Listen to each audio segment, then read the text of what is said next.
Hey, by the way, I didn't even mention, did you hear that like Larry King stopped by the wrap-up show the other day for like 2 seconds? He was in the building doing a bunch of serious satellite meetings, not meetings, but talk shows. And he walked by the wrap-up show for 2 seconds. I didn't know that. Well, there was only 3 minutes left in the wrap-up show, which I don't even understand. I've said to Tim, if the wrap-up show has something cool going on, why do they have to end it exactly on time? And then he said something has to do with the computer and like the scheduling of the shows, that you have to end completely on the hour. But we didn't have to.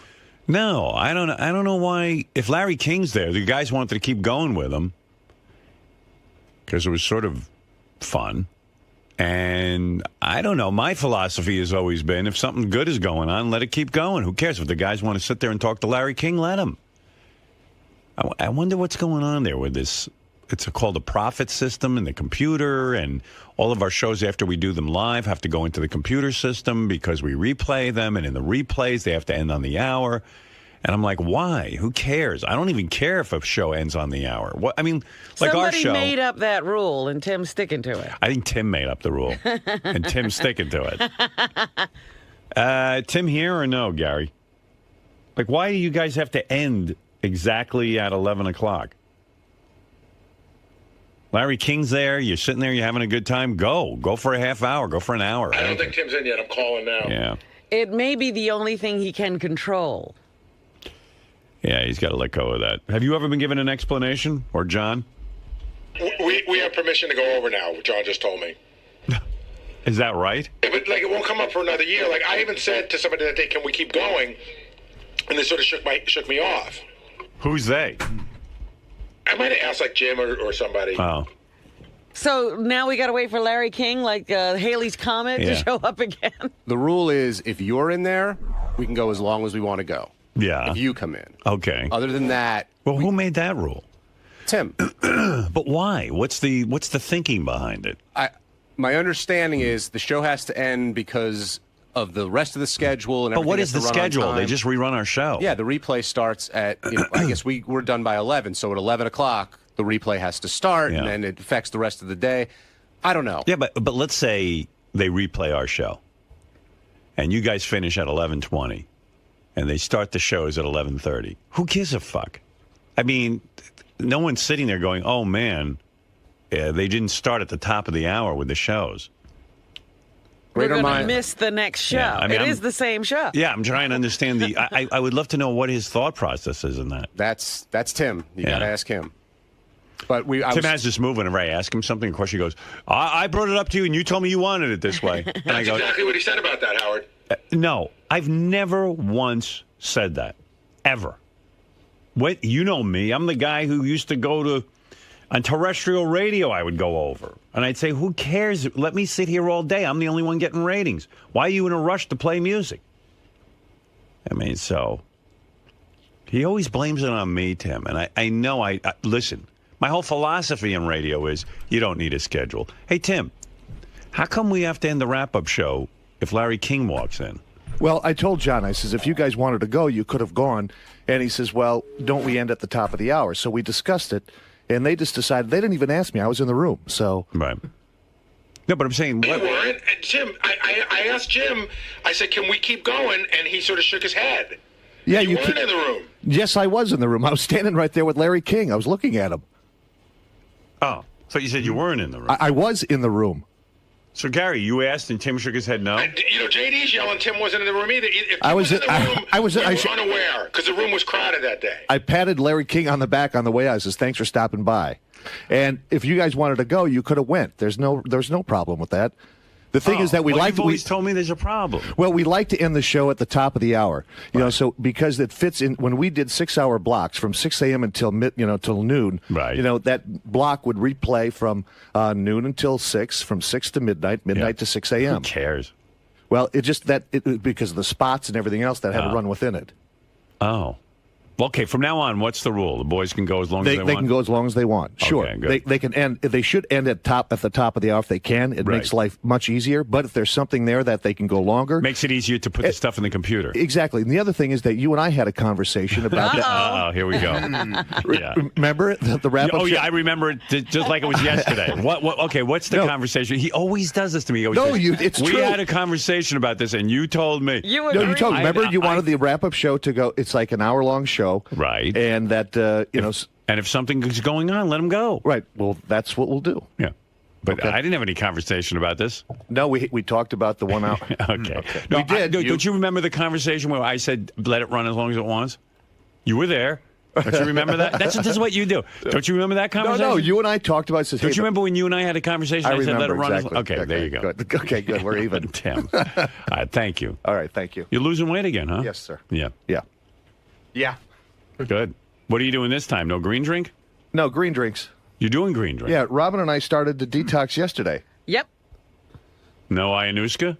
No, thank you. Ayahuasca? No ayahuasca, no ayahuasca. No. You know. Oh, you're doing green drink, huh? Yeah. And what else? Because you always but I do like a salad. I don't do like total, but I do like a salad or something like that. Just so, but I watch what I eat. Yeah. No more carbs. Right. Crap. Carbs aren't the problem, dude. Well, vegetables are it's carbs. a combination of exercise and putting the right food in your system. But the more green you put into your system, the better. The more oxygen you put in your body, it pushes out all the impurities. You feel better. You have more energy. You think clear. You sleep better. All right, I'm getting woozy. Again, vegetables are carbohydrates. Okay. All right, thank you. Thank you. Yeah. You can talk to Tim afterwards about that. Explain it to him again. Robin, I tried calling you twice last night, by the way. I tried to call you back, by the way. Yeah. And Tim's on fire. What was Tim's quote once? Food doesn't control him. He controls food. I think you taught him that. No, he came up with that on his own. Yeah. I never declared him not under the control of food. Nothing that wacky came out of your mouth. Cookies are my weakness. I now have the tools in order to take the weight off. I think food gained control again. Well, like I said, I never declared him. He decided that on his own. But he looks good. You're unable to do the lifestyle, you can't take the job. Right. Sometimes Tim talks so fast and gets all charged up that, you don't know what he's saying. He comes out with all those things. Your point is valid and well taken. Right. Timitudes. Right. There's so many projects and initiatives going on around these channels. Timisms. Tim. I do like that guy. Tim. He's a good guy. Yeah. Why would you name a kid Tim? Although, what do you name a kid? Timothy. What do you name a kid? Form. Where the hell does that come from? Timothy. Oh, they were talking about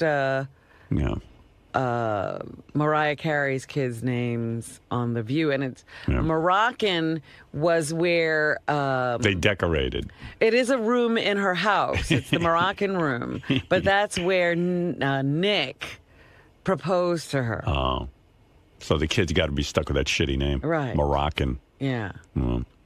Hey, Wally, you're on the air. Good morning, Howard. Hey, now.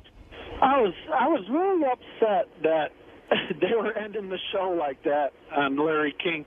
3 minutes in, Larry's just giving off this whole itinerary of what he's doing and where he's going to be appearing. It was hilarious. He's like, Boston, L.A., England, guacamole. I'm like, I know, I heard. I'll play it. Did you hear it, Robin? No. Yeah, it was really good, and then I wanted it to keep going, and then all of a sudden the rule came up. And I said, who made this rule that the guys can't keep going? Go. I don't mind. I mean, listen, you don't want them droning on for 4 hours, but if they got something cool happening, let it go. Yeah, that was an unusual circumstance. That's right. I'm telling you, I had nothing to do with that. I'm the guy who says break the rule. There's no rule. Content is king. Content is king. Thank you. All right. Howard, he had no idea that anybody that was in there in the wrap-up show worked for you. He's like, who are all these guys? I assume they're all fans? Yeah. It's hilarious. All right, I'll play it. Thanks for taking my call, Howard. It's real quick, actually. He's only on for like 3.5 minutes. He doesn't. What do you mean he doesn't know? He doesn't know he's on Howard 100? Well, he knew. He just... Who knows what he knows? Here's what they told him. They said, would you like to go do, this is the wrap-up show after Howard's show. And he said, is Howard going to be in there? And they said no, and then he came in. Yeah. Yeah, and then he tells Gary afterwards he'd be happy to do our show that we don't ask. But meanwhile, we've called this publicist. A million times, I'm sure. They don't want to. Listen, probably rightly so. Here's the wrap-up show where Larry King walked in. Larry, come on over to this microphone. Larry King stopped by. How you doing, Larry? Come right over to this microphone. Wow. How many hosts? Just two hosts. Just us. And a lot of Don't guests. worry, I'm leaving. That's Howard's limo driver, who's also got 100-something thousand Twitter followers. Oh. He only has 80-some thousand. So, Larry. How's Howard? He's good. How come you never come by and do the show? I'm never asked. How's his interpreter? He's good. We'd always love to have you on the show. How we do, Howard? I've got nothing against Howard. Good. We'd love to have you. What are you promoting? How old is he at this point? It's hard to track his age as much as it is his marriages. The thing about him that's noticeable when you see him in person is he can't weigh more than 100 pounds. Yeah, he's like an elf. He's like from Middle Earth. Yeah, he's like a hobbit. It says here 77. Okay. That's how old he is, but he looks older, honestly. He's always looked older than 77. Yeah. I don't recall him ever looking 77. So he somehow he keeps saying through this interview that he's a stand-up comedian now, but then when you question him more, it turns out he's not really a stand-up comedian. It sounds like he tells stories about his life.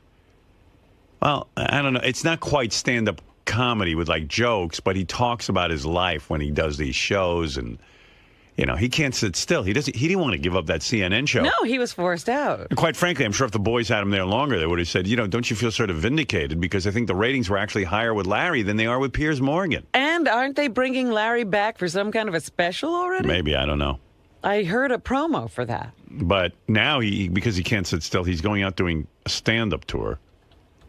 And I thought it was a joke. He goes like, I just got back from Lisbon, and I guess because CNN's heard all over the world, he has some sort of audience in every country. Yeah. Oh, I'm doing a comedy tour.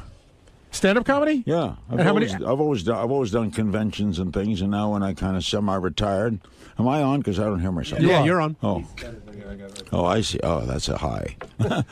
Oh, yeah. Oh, he loves his voice. Yeah. Listen to him. Oh, thank you. Let me just talk for a while. How many cities you doing? Oh, I got a list here. I'm doing, I start this Saturday in Borgata in Atlantic City, and then the Wilbur in Boston, and then Biloxi, Reno, Las Vegas, Chandler, Arizona, Reykjavik, Iceland, Stockholm, Sweden, Bergen, Norway. When he said Reykjavik, Iceland, I thought, oh, he's making a joke. Maybe he is funny. But he wasn't making a joke. No, he's really going there. It's Larry King in Iceland. Good. I don't even know how you say hello in Iceland. Are you really going to Reykjavik? Yeah. Wow. Copenhagen, Munich, London, Morristown, New Jersey, Westbury Music Theater, Ottawa, Toronto, Santa Rosa, California, Newport News, Virginia, Tampa, Naples, West Palm Beach. And when you stopped doing the CNN show, did you know you were going to do stand-up? Did you want to do something, or did you think you were done? I actually want to go to the show. What the fuck could he be talking about? I mean, Isn't it true? Yeah. Or are these just fairy tales that he's making up? I don't know. Like, he comes out on stage and starts talking about what? I mean, he's not going to tell you the real stories of his life about how he married 8 women. I fucked this one, and the first night I met her, I fucked her. And had a gambling problem and all of that. So he must be making up some stories. Don't you have a feeling it might be like the Charlie Sheen tour, like sort of nobody knows what's going to happen that night? Well, and then like within 5 minutes you go to, does anyone have a question? Winning. I actually imagine he's put some thought into it. You think? My nephew is Scott Zeiger. He's a big Broadway producer, and he's often seen me speak at conventions. And he says, geez, you're funny. Why don't we put together where you do stand-up? And they worked on this show. We got a producer and everything. And I go on stage. It's about 80 minutes of stories. It's all funny. I don't do anything serious. But I do. Last Thursday, I was in Portugal. I spoke at a big conference. I just did funny stuff. But is it more like a stand-up comedy show? Or is it more like stories of your life and you're funny? Correct. It's stories of my life. If there's a similar thing, it would be like Billy Crystal's 700 Sundays. I get up, stories of childhood, stories of broadcasting off the air. Amazing. He's already in that category of Billy Crystal. Yeah, he's right up there. Yeah. On the air stories. That's some rarefied air. This must be some show. Family stories. Funny stories. So after many years broadcasting, you finally decided to give it up. Yeah. Howard's been doing it forever. Do you think Howard will continue to do it? And I remember. We do know I'm going to continue for 5 when years. have you talked to Larry King? I don't know. Why is he asking? But Larry does have an answer. When Howard was in Washington. How old is Howard now? 57 years old. So he's been in how long? He's been doing this at least 34 years, something like that. Okay. I started in 57. How many years is that? 54 years. Right. That's a lot of years. So I'm 77. He wins. What does that got to do with anything? We're doing math. I think he feels competitive with me. He goes, well, I've done it 54 years. Howard's only done it 34 years. Think how tired When I of was it? 57, I never thought I'd leave. 57. Right. Do you miss it? I got ties older than that. Do you miss it? I miss it when there's a story like Osama bin Laden is killed, and I miss it when terroragedy happens in Japan.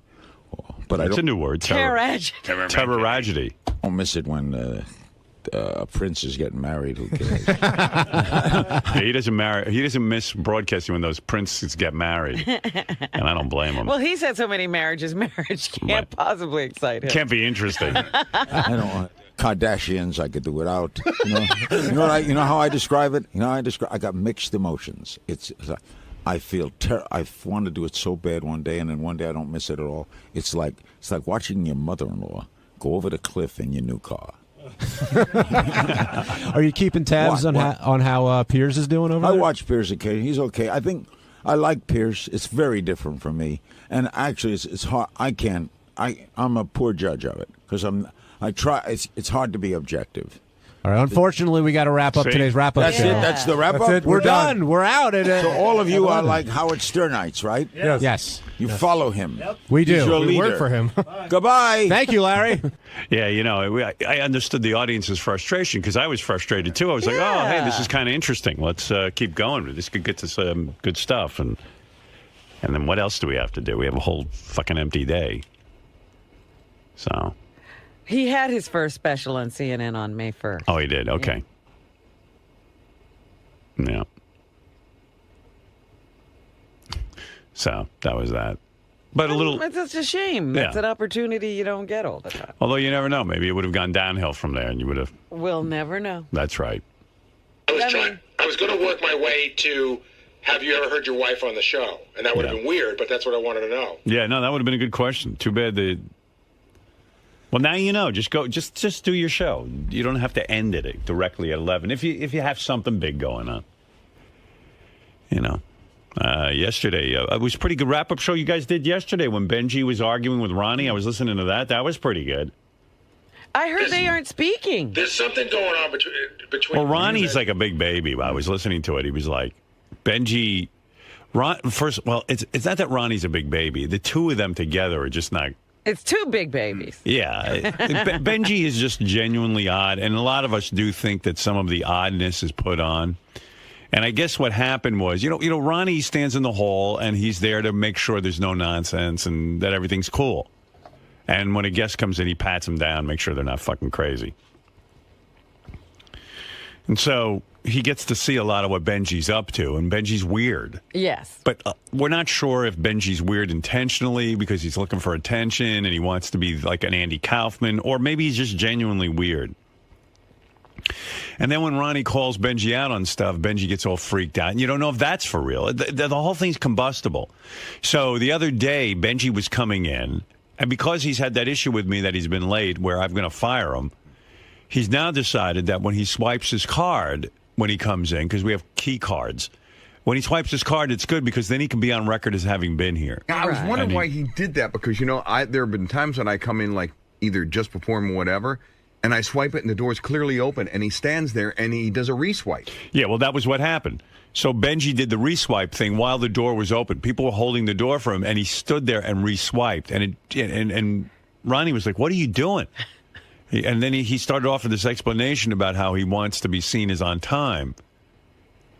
And Ronnie says, that's ridiculous. Why don't you do that out where we aren't? There's another key card position where you could be swiping all you want and none of us would see it. You're doing it because you want to be noticed. And then they got into a whole argument.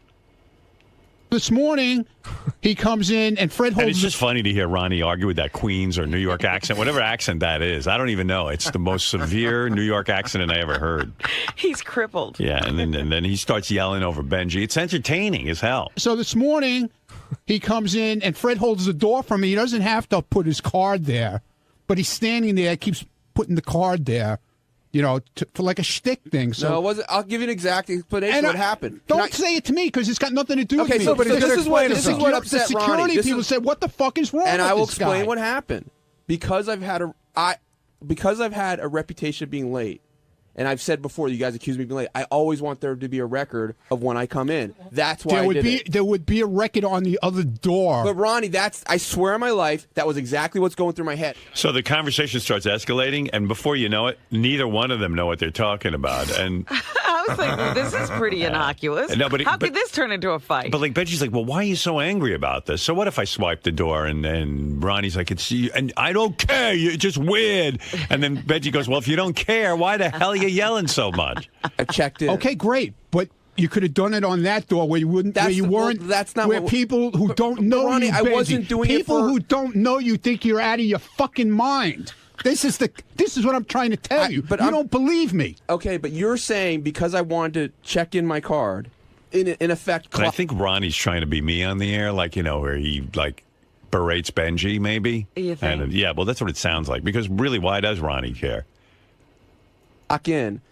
Maybe people did think I was crazy, but you're angry about that. But you I wasn't doing it. I don't care. It had nothing to do with me. I'm just telling you what people said to me after you walked by. So you have emotion about that. You could have clocked in on the other door, and they never would have seen it. That wasn't in my. Ronnie, okay, that's what I'm saying. That wasn't in my head. You made it so everybody saw what was going on. No, I didn't, Ronnie. That's what you're assuming. They went at it for a good, I don't know. What was it, 10 minutes, Benji, at least? Yeah, at least like that. Yeah. We've all worked with each other for a long time. Yeah. It's a nice atmosphere. We all enjoy it. Is. It's great. You are constantly a dick to me. Constantly. And I'd rather we just didn't talk to each other if you're going to be like that. Okay, if that's the way you want it, it's fine with me. No, I'm saying fine. It's settled. It's settled. We don't have to talk. Well, you're kind of being a babyish. No, I'm not. You just said. No. What did you just say? You don't want. You'd rather not talk to me. It's fine. I said we don't have to. You think I'm going to cry and lose sleep over it? No, I doubt it. I don't understand why you have to. You go out of your way to be insulting and rude all the time. Insulting and rude. Okay. Okay, fine.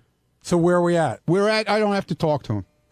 All right. That's where we're at. What's an example of Ronnie being insulting and rude? Going out of his way to do so. He's always like yelling at me, like when I'm just like I said, walking to the bathroom or something. He's like, "Oh, why you have to do? You know, why you have to like?" I will try to. If you want me to, I'll keep track of it from the future. Like he comments on your moves. It's only I yell at you for no reason. Well, None I'll give at you all. an example. Like you're yelling at me today about using my key card because you thought I didn't yell at you. I'm just telling you what people presume of you, pal. That they think you're out of your fucking mind. That's the reputation you have here with everybody in this lobby in the morning. I'm sure you help it a lot. No, I don't. I don't have to. You were yelling at me this morning when I was trying to use my key card. Yes, you were, Benji, Ronnie. I didn't say a freaking you word to you did. this morning. You absolutely did. First of all, I wasn't even there. I was walking out and as you started were coming yelling in. at me. No, I didn't. Yeah, you did. No, I didn't. Oh, maybe there's a video. No, of I it. didn't. You absolutely did. Oh, I so did. Now you don't have to worry about me yelling at you. Why? Believe me, because I won't fucking say another word. You're dead. You're not even there. Wait, now you're threatening not to yell at me? It's like Ronnie gets worked up right away. Because like Benji goes, look, if we can't work this out, I'd rather not talk to each other. All right, we're not talking to each other then. You Fine. don't have to worry about a thing. Yeah. He misses the... It's wild between those two. 90% of the people here, I think I have a good relationship with. I didn't say I didn't have a good relationship with you, dude. You're the one who's putting it all out there that I don't like you, that I'm on your back all the time. Maybe I'm on, like you said, maybe I'm on your back because I don't want to see you in trouble all the time. Because you used to be in trouble constantly with Howard, and you'd sit there and you'd pull the same shit like you're pulling on me now. That he doesn't like you, that he's talking down to you, all kinds of crap like that. But I don't like to be. I don't listen. You don't like authority. That's your problem. There might be some truth to that, but I don't like you constantly. You don't like authority, and that's my fucking hallway. I'm sorry. And when you act like an idiot there, I'm going to tell you about it. If you don't like it, it's too bad. I'm sorry. There you go. Well, that's great. There's rules, dude. It's my hallway. Dude. You have no idea how people are looking at you. You're crazy as shit. You know what I have to say? I'm taking Ronnie's side on this. Yeah. This is the most sense Ronnie's ever made. Right. Well, listen, I agree. I don't know why Benji's carrying on with his key card, but who cares? Let him sit there and swipe his key card. I saw him do that, and I'm like, I don't know why he's doing this. Yeah. But whatever. All right, he has his reason. Let him do it. I don't care. No, but what Ronnie is saying, he was yelling at Benji, trying to help him out because he was always in trouble. Right. And Benji's genuinely weird, and he does strike people as odd. This is an intervention. Well, Ronnie's very trying much often is not on the money. He's on the money here. Well, he's trying to tell him, listen, if you're concerned that you're not connecting with people think you're weird. Yeah. Yeah. I just go, that's Benji. By the way, Ronnie is as weird as they come, so Ronnie would know. Maybe that's why he figured this out. Yeah. Ronnie's got that permanent scowl on his face. Oh, dear. Where are you at with Benji now? Like, where is it? You're not talking to him at all? Well, wait, what's your position? No, I'm talking to him. Oh, you are? Yeah, hello, how are you? That's it. Yeah. Just business. And for his information, the gentleman that was here yesterday when this all went down. Yeah, the security guy. Yeah. Yeah. He's out there right now. He's here today. Yeah. And he just said when Benji walked in this morning, he goes, how come he's not playing with his card again? How come he's not holding the door? How come now he's not wearing his helmet like he does all the time? You know. I saw that helmet today. Yeah. He wears it. Like. Yeah. That's the other weird thing. Let me ask you a question. Yeah. Seriously, if you rode your bike here Would you wear a helmet? And you parked it downstairs, right? Wouldn't you take it off when you walked into the building? All I know is he walked to my thing here today, and I just looked at JD and I go, look, and he looks over at Benji. We both start laughing because Benji's searching for attention because he's wearing this big. He doesn't wear a normal bike helmet. You know those cool bike helmets. Right. And he wears a thing. He wears like a skateboarder's helmet. It looks like a World War I. It looks like he's a special needs child. Yeah, right. He looks retarded in this weird biking helmet that does like no one wears. Right. It's just an odd. It looks like when you play baseball and you put one of those. It's like a batting helmet. A batting helmet. Except doesn't have a visor. Cover your ear. Yeah, and I just look and over. a hat besides under it. Yeah. And so, like, I don't even... And a turban.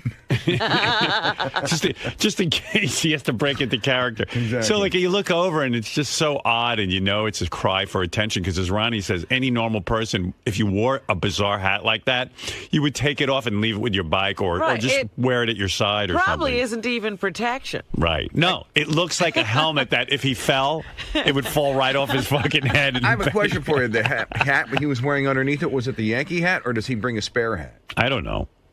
Who knows? I don't look like I didn't want to pay. I didn't want to buy into it. Yeah. Why don't you take your hat off? Like, I mean, your helmet when you like you're in the building. I don't think there's any chance of you falling and hurting your head. The elevators are dangerous. I take it off. Sorry. What? I take it off when I get to my desk. Yeah, I know. So everyone can see it. Like, that's not a hat you want to be seen in. Right.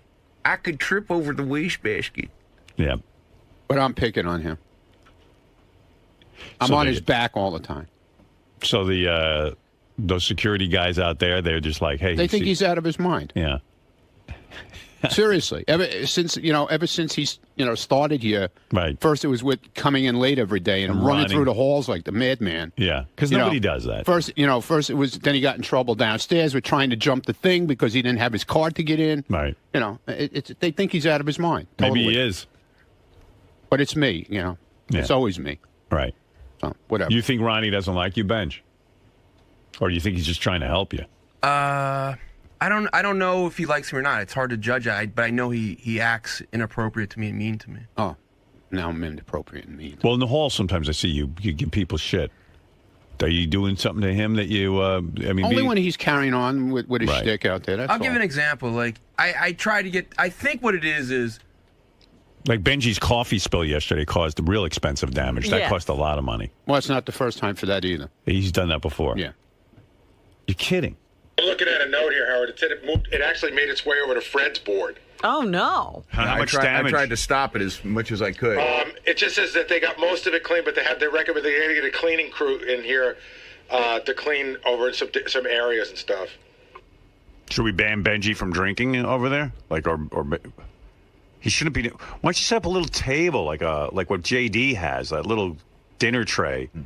Put your coffee on there because you're spilling it on the equipment and it's fucking everything up. That's a good idea. I'll get a coffee tray. Right. I don't know. But I'm picking on him. Right. He's always doing something that gets everyone's attention. Yeah. Like the other day with the bathroom, you know. What do you do there? Well, the sink was broken. Right. And everybody knew the sink was broken. But Right. he had to call everybody with cameras and everything to show everybody the sink was broken. But I called facilities already and told them they were coming to fix it. Everybody knew they were coming to fix it. But he had to call everybody in to the bathroom to see the sink was broken. What is the problem in the bathroom? The sink does not. Broken.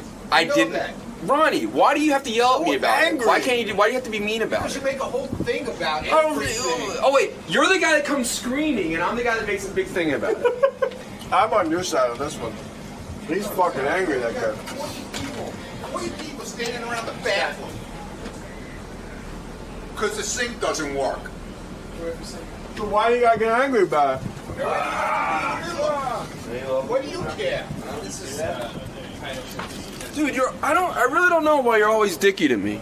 You're mean to me. Oh, mean, how mean. No, you are, Ronnie. You are. I'm nice to you. I'm so sorry. I'm so sorry I'm mean to you. You are. I'm so sorry. All right, Ron. I'm so sorry. I really apologize. You act dicky to me. I'm so sorry. And it hurt. Okay, For good. my heart, man. I'm sorry. Ronnie, give him a hug. Very sorry. Enjoy your watermelon. How you doing? What was that about? I have no idea. It's not even funny. You have to ask him. Right. What was that about? Why are you doing that? You know, I don't remember the specific. They did film it, so we could see it. I don't know, Ronnie. But it didn't need every single thing I do. You start, and this is what, I'll tell you what gets down to the nugget of it. Right. Whatever that means. Yeah. Right, you're getting down to the nugget of the problem, yes. So when we were talking yesterday on the wrap-up show, I said, you know what's bugging you so much? And he starts bringing up when I did that horse bit recently on the street. Yeah. That kind of stuff makes him angry. No, it didn't make me angry. All I said was it's amazing to go to jail. That's all I said. Well, it doesn't make me angry. If you go to jail, I could give two shits. All right, but you seem angry. No, I'm just saying it's all the you know what? It's in all your the defense, wacky. I mean, Benji, everyone thinks you're angry, Ronnie. yeah, that's fine. I mean, you come off angry. I don't care. Let him think what they want. I think you're angry. Look, he drives me around, and I just And go, you're angry too, so you know. Yeah, but everyone We're thinks all you're angry. angry. We all have Yeah, an angry. But you're the angry- driver. We all have an angry spot. When he drives, Have I ever hit anybody? No. The whole time I'm with you? No. Have I ever hit anybody? No. Okay. That's not what I'm talking about. That's I'm what talking I'm about you talking seem angry about. with me. That's what I'm talking about. Like even you know when- you have to be an aggressive driver in the city, and there's no way I'm around not talking it. about that. I'm talking about even like when I'll say to you, But hey, you say that you say let's I'm go angry. somewhere, and you'll go, Ugh. No, I don't. You're an angry guy, and you come off like you're unapproachable. That's what I think. And I pay you, and I think you're unapproachable. Okay. You know? Howard, you've worked with people that, listen, it's not that big of a deal, but they're constantly like kind of putting you down and kind of dicky to you. And it's not. That's so not true. You're not going to say, did I do that constantly to you? Oh, I said only when you're pulling bullshit in the hallway. Well, or outside. that all the time? You know what? And the funny part is, like when you pull crap like that goes on outside or shit that goes on downstairs at the front desk, who do you think gets called? Me. Although I got to say, Ronnie, your track record, you've given the silent treatment to the following people. JD, now tell me if I have this right. JD, Gary at one point, Jason at one point, Robin at one point, Artie at one point, and Robin? Benji. Yeah, Robin. You gave her the silent treatment for a while. When did I give you I don't recall that. I do. She gives me the silent treatment also sometimes. I never give you the like silent treatment. I don't know. Something went down one time, and I said to you, "Do you need help with something?" There was shit was going on with Sal and Richard. You Right. wanted them to do something at Caroline's, and they backed down on you, and then you were pissed off at everybody. I said, "Can I help you with something with that?" And you go, "Get the fuck away from me! I don't need to talk to you about that." Right. I'm just trying. I was just trying to. They were actually. But if Ronnie is the biggest problem in my life, of him not being nice to me, it's not. Right. I have a pretty good life, so it's not Benji, that big I'm of a not deal. trying to be mean to you. I said it yesterday. I'm trying to help you in a way. Okay, you don't believe it, but I am because you're always trying to straighten you you're out. always in deep shit here in this building. No, I'm not. Yes, you are. He doesn't really- even You have a know track that. record here. You can go out. I'm telling you, I'll bring people in Maybe here. you can help me in a nicer way than Ronnie. Okay, I'll be sweet to you. That's just not my nature. I'm sorry. I'm not a sweet person. He I helps guess. through, yelling at you. He berates. And the shit with JD. He berates. I mean, my JD dad practiced that. JD and I, we go at shit all the time. And you know what? We're always friends and we always get along. You know? All right, very good. Okay, thanks, guys. Now we're a little clear on it. There's Ronnie and Benji. Dude. He's so angry. Dude. Did you tweet today? What? Dude. Did you tweet yet? Yeah. Yeah. I did. You did? Yeah. What'd you say? No, I just said. Any pictures of hot guys? No. No, actually, I apologize to the followers today. Why? Because the chick that I picked this week, she put up one picture at the beginning of the week, and then she died. Nobody's heard from her. Right. So So now you're stuck. I'm kind of pissed. Right. And so are they. The fans are kind of pissed. All right. Well, you'll find They a new want to see girl. more pictures. They want to see they want to see guys. Get on that. And then the other thing I put up was about to listen to the show this morning. There should be a cool interview this morning coming up. Okay. I didn't say who it was, but All right, Ronnie. Thank you. There he is. Ronnie's got 80-something thousand followers. Almost 90,000. Dude. Has he passed JD? Not yet. Not yet. But soon. But soon. Ron, what? Do you think you've been handling this Benji situation all wrong? No. Why does he get under your skin so badly? I mean, he's sort of a comedian. I mean, he's a writer. He's known for his shtick. Is he a comedian in the hall? Spilling coffee in the hall? Bringing attention to everything he does in the hall? Does it have to be that way? He's supposed to be the comedian in there. Not downstairs with the guards that work here. Not out here in the lobby with the security people that work out here. But he's a wacky guy, and Howard kind of encourages it. Okay, fine. Well, no, he doesn't encourage causing trouble. Well, Howard she never asked people to cause trouble around here.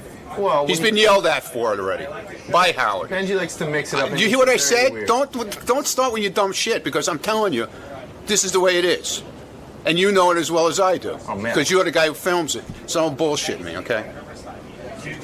So enough of your questions. Wow, I feel like Benji right now. All right, good. Benj. Hey.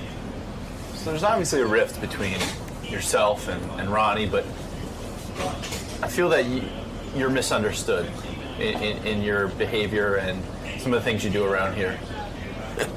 Right. And Ronnie's sort of accusing you of being a troublemaker, a rabble-rouser, you know. Do you feel as though you're interfering with the security of the building and the compound back here? I mean, where's the disconnect between you and Ronnie? Why aren't you guys able to see eye to eye on this? I don't know. I think Ronnie just sees everything I do as like shtick. I don't even like that word that much, but because I think it's overused. But so he sees everything I do like that, and it irritates him. And I mean, I guess we're just different in that way. Like, I do joke around a lot. I do fuck around, but I find like a lot of times the way he thinks I'm doing something when I'm not. So, and he yells at me about it. And I don't think he should be yelling at me about it. So because he's seen you act silly in the past, almost everything you do now is a joke or carries some sort of connotation to it that you're trying to upstage him or ruin his hallway, so to speak, or just yeah. So where do you go from here? I mean, you guys have to work together, Well, I'd like to get along with him better. I mean, I like him, and it's like, it's just not nice not to get along with someone, especially like there's no reason for us, not to get along, So I don't know. Hey, what's up, man? Nothing. I'm not trying to get attention. All right. I'm not trying to get on camera. So are you going to try to curtail the silliness a little bit? Are you going to, when you're around Ronnie, when you first come in the morning, are you going to change anything that you do typically from day to day? Well, I don't think I was really doing shit anyway, but I mean, I'm not going to try to incite Ronnie, I would like to get along better with him. But when you come in the morning, is it going to change the way you scan your badge? Or No. Did you understand the scan? Yeah, you're trying to stamp yourself and prove that you got in at a certain Right, which, I mean, it's like something that, like, maybe 6 months from now, like, if they said, like, I just want to be able to prove, like, every day, I have been in, and that's the deal. You're covering your bases. Yeah. I don't see how anyone could dislike such a lovable guy. Really? I think you're great. Thanks, man. Always have, always will. I do, too. Thanks. Just be as silly as you want. Thank you, man.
Hey Stern fans, welcome to Fine Time, the show where you, the fans, get the opportunity to ask questions and interact with your favorite Stern Show staff, Whack Packers, and celebrity superfans.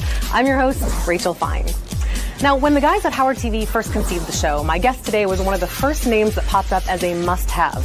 Now, it's not because of any one particular thing that he does. It's because he has utter and complete verbal diarrhea. You may love him, you may hate him, but you certainly know what his penis looks like. His phony phone calls are instant classics, and his least favorite number is 143. Ladies and gentlemen, I give you Sal, the stockbroker Governale. Rachel Fine! Sal Governale. We're not falling okay. for that. Let's just... Good to see you. Good to see you. Okay, little sit down. You feel warm. Not falling for that again. Fresh and just warm. Sit down. Are you ready to answer some fan questions? I am ready. I'm ready for anything that you ask me. Fantastic. Can I keep your eyes in this general direction? Yes. All right, first question comes from JM on Twitter. He wants to know, how did you feel when you got hired by Howard? Extremely excited, Rachel, but at first, to be honest, I thought it was a prank because Gary pranked me 5 years prior. You know, they got me pretty good on the show. I was working on Wall Street, and I was actually that day writing jokes for Artie Lang because he was doing the Donald Trump roast. And I was kind of bummed out, you know, that Win John's job just ended, the great Richard Christie won, which was the greatest thing to happen to the show. And I got a call like, hello, you know, Howard was thinking we'd like to give you a shot here. And I'm like, are you kidding me? Sure enough, I got invited into the show, and it's been 7 years later. So it's been great. Wouldn't be the same without you. Oh, thank you. Next question came in from Facebook. This is from John R. He says, F, marry, kill, Richard, Howard, and Robin, and explain your reasons. Okay. Well, definitely marry Richard because I love him, and he's my second wife. I would probably fuck Howard because it would make for great radio. Robin, you won't believe what happened to me last night. What, Howard? Sal fucked me up the ass. Oh, my God, don't tell me that. Yes, he did. And I would, unfortunately, because of the game, have no choice but to kill Robin. That hurts. Sorry, Robin. That's crazy. Sorry to hear that. What's wrong with him? Only because of the game. Only because the game really getting into that. gives me no choice but to do it. Okay. Excellent. Moving on. Is she dead yet? She is dead. Next question is from Joseph M. on Facebook. He asks, what do you want to do once the Stern Show ends? You. Every that is night. So sweet. As long as Richie Wilson doesn't kill me. You're going to have to clear that with Richie. What do I want to do? I want to continue to write with Richard Christie, put shows together, comedy, perhaps work for a television show like Jimmy Kimmel, certainly pursue stand-up, and just continue within that vicinity, in the entertainment industry in some capacity. Sounds good. Maybe you'll be the next Ronnie Mund. I said entertainment. Next question is Kim S. also on Facebook. Kim S. She says, Sal, Yes. tell me one thing you love about your wife, really love, no jokes. Can you? Yes, of course. My wife is a spectacular and awesome mother. Really, really great. That's one. I could tell you a few. Give me another. I think she's absolutely beautiful. I think she has a great personality. And I also think if it wasn't for her, 80% of my material would be out the window. She always says to me that, you know, if it wasn't for me, you wouldn't have anything. And to some point, that's true. You know, the price that we pay for that is a different story. But it's certainly the truth. She's really good. She's a good source of your comedy. Yeah, she's got a good sense of humor. So romantic. Next one also from Twitter is from Roger. He says, how did you ever pass the Series 7 exam?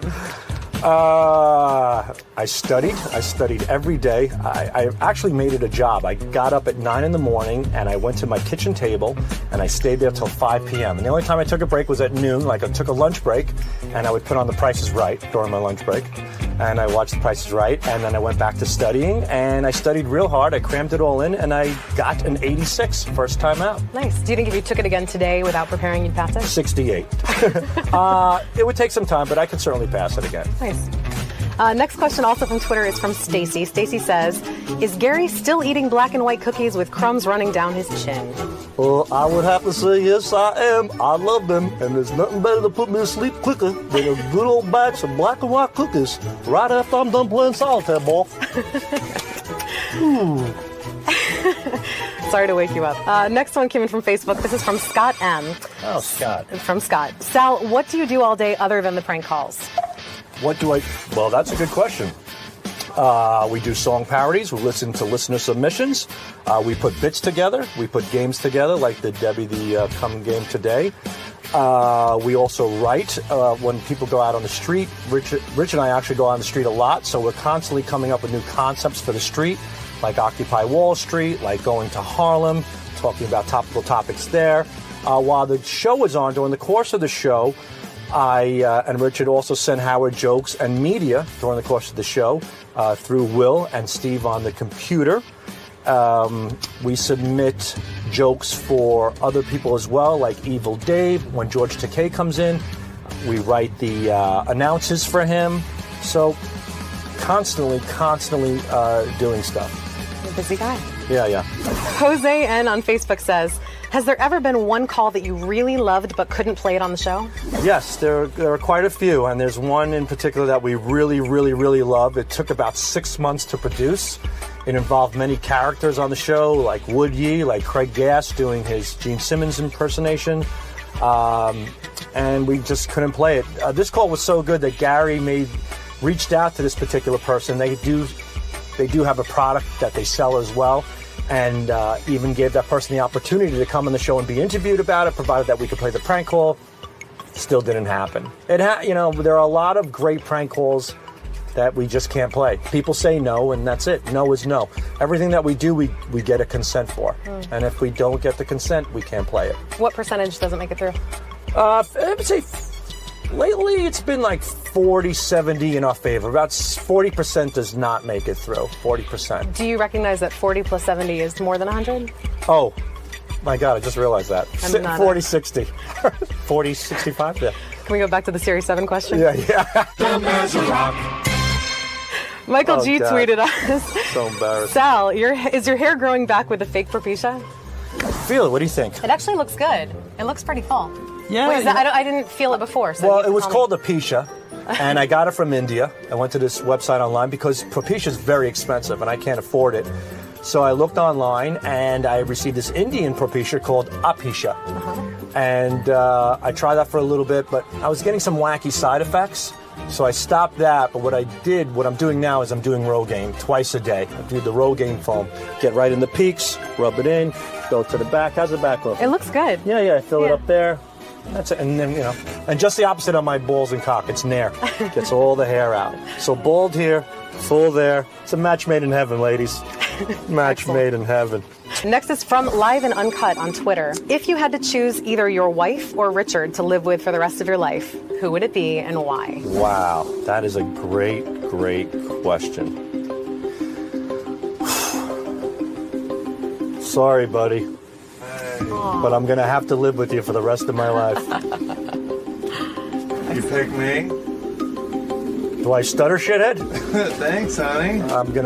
Well, I've had my wife for quite a long time. I've known my wife for 16 years now, and I've only known Richard for 7. So to be fair and to balance it out, I have to give him at least 9 more.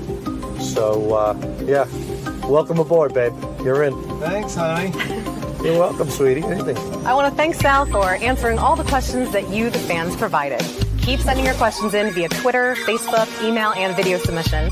And remember that this is your show, so don't screw it up. Until next week, I'm Rachel Fine, and I hope you had a fine time. I know I did. Thank you very much for that. Shut the cameras off. Jesus. Richie! No, Richie. Bye.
This is the best of the wrap-up show. A recap and behind-the-scenes look with John High and Gary Dell'Abate. The best of the wrap-up show begins now. Hey, it's Sam Gavranelli, and on Tuesday's wrap-up show, we discussed JD getting verified. Big deal. We discussed, will Howard be more involved with AGT than he is on the radio show based on a phone call? You'll have to see. But let's be frank with one another. The real importance, the grand poobah of the day on the wrap-up show, you know it, I know it, the whole world knows it, we're all celebrating it, Foreskin Friday. What is Foreskin Friday? You're about to find out.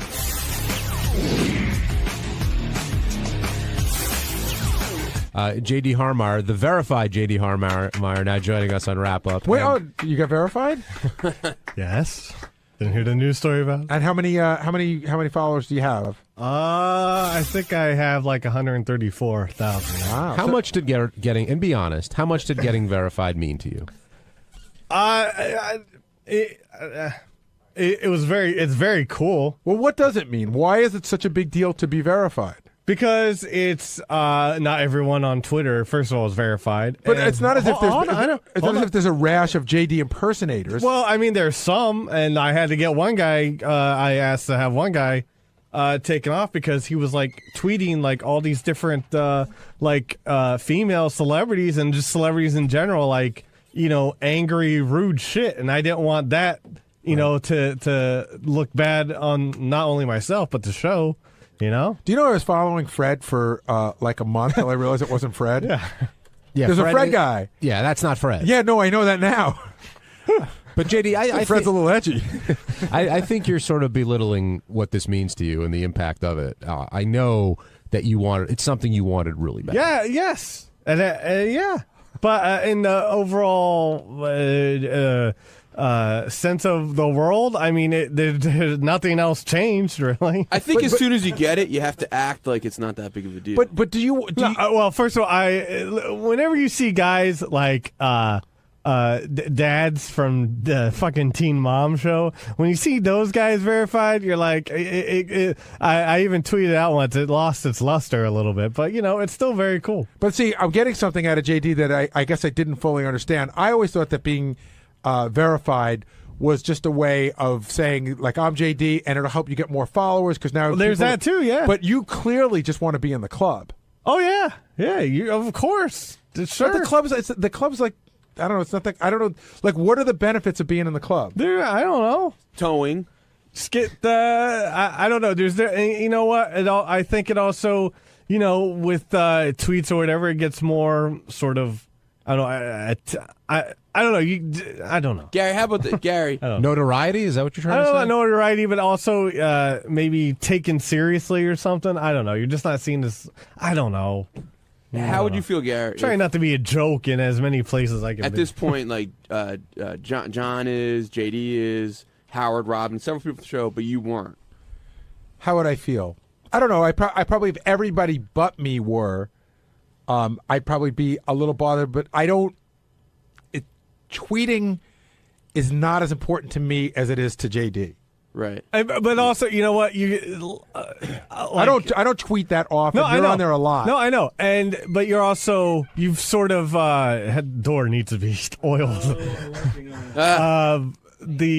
You guys you've sort of like established yourself in a career and whatnot, whereas me after the show and whatnot, I don't really know what's gonna happen. So it's sort of like my one place where I wonder if that's gonna be on resumes. I gotta tell you, verified on Twitter. But not just that, but like it helps, you know, to move on or go to different areas or places. Or Let's whatever. cut the bullshit. Is it about pussy? Well, I haven't gotten laid from it. But is it? Does it help? Is that what's in the back of your mind? I don't. I think it's more than that, Sal. I think it's legitimizing him. Absolutely, in public. But is it about pussy? Not entirely, no. But it is a little bit. Listen, anything a guy does, there's a little hint of pussy being involved. Anything. A hint, but just a tinge of vagina. There's at least a hint. But your verification didn't help you with Kelly Cuoco, apparently. No, in fact, it just... No, it did help. She knows who the fucking creep is. A verified creep. Yes. She's positive. She doesn't have to guess if it's somebody else. There you go. There's Sal, the douchebag. What's verified. your take on this whole verification thing? Are you verified also, or No, no? no. And do you care? Are you going to pretend not to care? Pretend not to care. I've never mentioned it. As long as I could do my thing, sometimes I like to be under the radar, like with Foreskin Friday, stuff like that.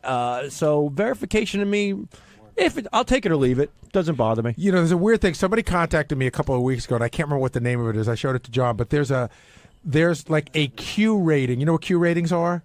Mm-hmm. The Q ratings are like how popular you are.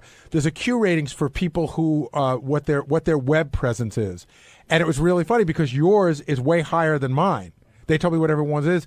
And yours is way higher than mine because you're on more platforms and you tweet and talk to people more often. So your rating is actually pretty high. Oh, okay. Switch seats, guys. There you go. There you go. I don't know. If that, in fact, it's higher than mine and John's. It's nice. I mean, I don't really know what I can do with it now, but, maybe in the future. Well, that's exactly it. What can you do with it? Talk about Coney. That's why you sort of keep it up, and what happens. You should get naked and make a Coney video. That's all right. No, thank you. Jason in Cleveland, you're on the wrap-up show. Hey, guys, love the show. Hey, I got a question. I want to know if anybody there's nervous that Howard is on HET. And the reason why I ask that is the contract's right around the corner to renew for the show, and I'm wondering if anybody's nervous that he'll pick HET over the show itself. Well, if 3 years and 10 months is right around the corner, then I guess you're right. Yeah. I played it this way. I'm sort of playing it as this is Howard's last radio contract. He never told me that. I don't know that that's the case. That's just my feeling. So I think most of us have the same feeling, wouldn't you say? Yeah. That I think everybody here is sort of thinking, what will I do in 3 years and 10 months? And so if Howard goes off to TV superstardom, then that's where he's going off to. But I don't think doing well at America's Got Talent will have any bearing on whether he's going to renew his contract. I think a lot of people here also think, with America's Got Talent, if it ups, if more people are noticing Howard and he gets more popular, this show then gets more popular and we all get noticed a little bit more. At least that's my take on it. Actually, you know what our agent calls that? The halo effect. The halo effect. We're just like, if we can just catch some of the shrapnel, it's good for us. So do you agree with that? Absolutely. I mean, Foreskin Friday is going to go through the roof. What is Foreskin Friday? Why do you keep mentioning Foreskin Friday? You don't know about well, of course we don't. On Twitter, there's Crowbar. On Twitter, there's Titty Tuesday where girls show their tits. And who's in charge of that? Just chicks, just randomly. No, but I mean, is it a website? It's a trend. It's a trend that started on Twitter. And where do you go to see it? Oh, just hash mark Titty Tuesday, and then you can follow the trend, and then you can. You say that like everybody knows what hash mark Titty Tuesday is. Well, if you're a man, if you have a penis, you should. There's Thong Thursday, where women just, and these are just regular housewives that are putting on thongs. Well, I mean, it's a lot of chicks, a lot of models and stuff, too. So I thought to myself, you know what, there's Titty Tuesday, there's Thong Thursday. How about a little something for the ladies to excite the women?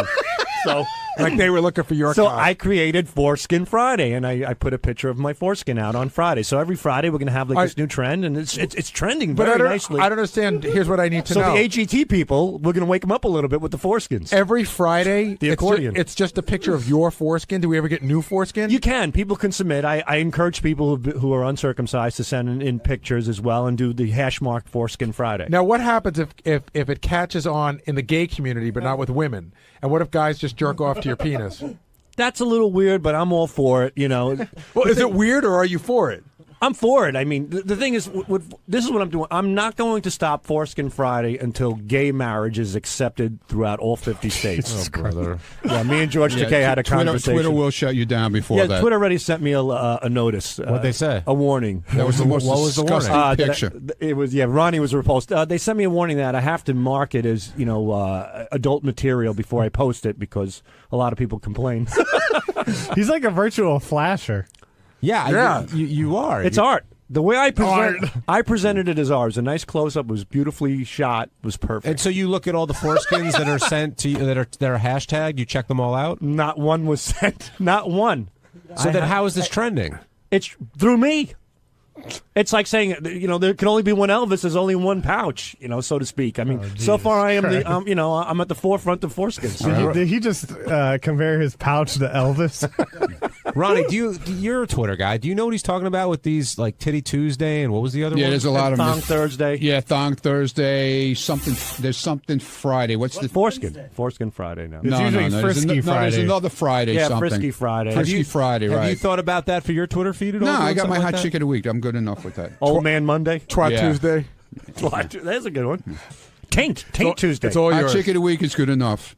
John Lieberman, I see you itching back there. What do you want to chime in with? Yeah, just something real quick that we just found out from Twitter about Sal's account. So Twitter has gotten so many complaints about Foreskin Friday. They are now embedding an interstitial in any Sal tweet that goes out that has an attachment of any sort of media. So whether it's a picture or whatever, it's going to say sensitive content, be alert. So it's actually going to be embedded. It's not going to be Sal's choice to put up, be careful, you're going to see sensitive material. Twitter has decided to embed that in any tweet that Sal sends out. I've been sent in the corner of Twitter. I love that it took JD 3 years to get noticed by Twitter and you about a minute.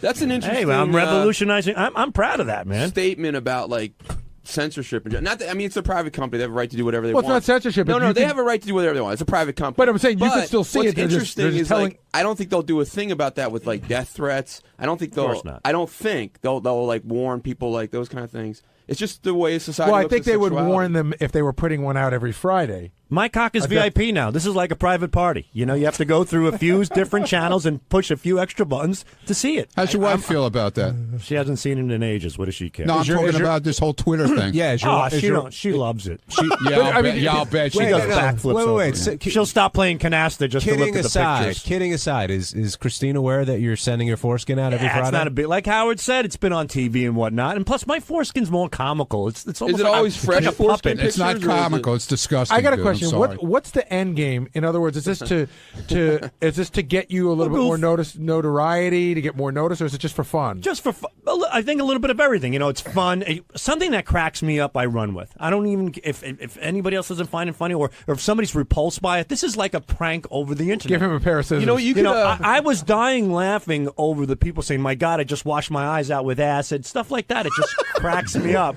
Or like, I haven't had a drink in 6 years, going to rehab today after seeing that accordion or Mick Jagger's neck. People come up with funny stuff. Hey Sal, would you commercialize your foreskin? Would you sell advertising on it? I would put advertising on it, absolutely. Because that's a great way to make money. Yeah, I'll do that. Sal's foreskin. I don't know how big your Sal's foreskin moves like Mick Jagger. So you worried about your kids going on Twitter? Yeah, you're getting there. Yeah. How old's your oldest? My kids have seen me in the bathroom. What are they going to see? Yeah, but do you think there's a difference between your kids seeing you in the bathroom and your kids seeing that the whole world can see it? Maybe not. But that's like asking a kid, like if his dad's an African tribe, if his dad's swinging his dingling on National Geographic, But how many? it's out there. How many of your neighbors Dude, are? you're not on National Geographic, though, dude. And it doesn't matter. Your kids have teachers. I'm sure there's teachers that go on Twitter. They're all young people. Teachers play those videos of those African tribes with the fried egg tits hanging out, and the kids are around them. You can't think of something better. It's all perception. You can't think of something better, some kind of a gimmick. It's you can't come up with perception. something else. Come on. This is not a gimmick. This is it's my gross, it's my dude. site. I'll put it's whatever the fuck I disgusting. want to put on. It's horrible. You're out there scavenging around for fucking pigs to put on, Pigs? Yeah. Well, and I don't break your balls. You got pigs? these fucking skanks that you're fucking talking about every day. Skanks, dude? Yeah. You try looking for a free handy on the side, so you put their picture up. Dude, they don't kid. even, 90% You got this of them prostitution ring going on the internet. I'm not breaking your here, balls. Dude. They don't even live in New York. Yeah, but I don't know make them these hot girls chicken of the from week. They'll fucking fly hole. right in. No, they don't. No, they don't. But I'm not breaking. I'm not saying you're doing what you want to do, and I'm fine with it. Leave my cock alone. Hey, Ronnie, one quick question because we got a break. Sal raises a good question. You have a son. What does he think of Hot Chick of the Week? He likes it. Oh, okay. What's wrong with that? He's not 5 or 6 years old. Okay. What do you think of? He's into girls. Well, my kids are into girls. My oldest kid is 12 on the fucking goddamn Twitter, man. But it's how it's and done. And it's disgusting. Right. You hit the nail right on the head. Wednesday's wrap-up show was all about the block party and what an utter mess it's become. Scott the engineer lied about why he couldn't do a show, and things just spiraled from there. Ronnie was here, Shuli was here, everybody involved was here, and it was a pretty revealing conversation.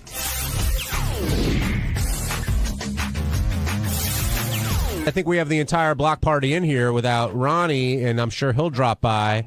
But Scott Salem, I got to come to you because you are a veteran of the show. You know the way the game is played. You know how things work. And I think you made a fundamental error in lying about why you couldn't do the block party. And I think the way you were acting, it made people want to know even more what you were sort of hiding there. And since you've been through this before, I want to know why you made that decision. And you went to the cousin's wedding, that it was the family cousin's wedding, and you were half. The way you were speaking, we all knew that it wasn't true. So why did you decide to lie? You know Howard hates lying more than anything else. Yeah, I know. I don't know. It was because I did have a personal issue, and if I said I had a personal issue originally, people would keep harping and harping, and I don't want to get into it. So I just thought that if I just covered it up with something that I had to do, that would be the end of it. Smart move. It worked. You shut up.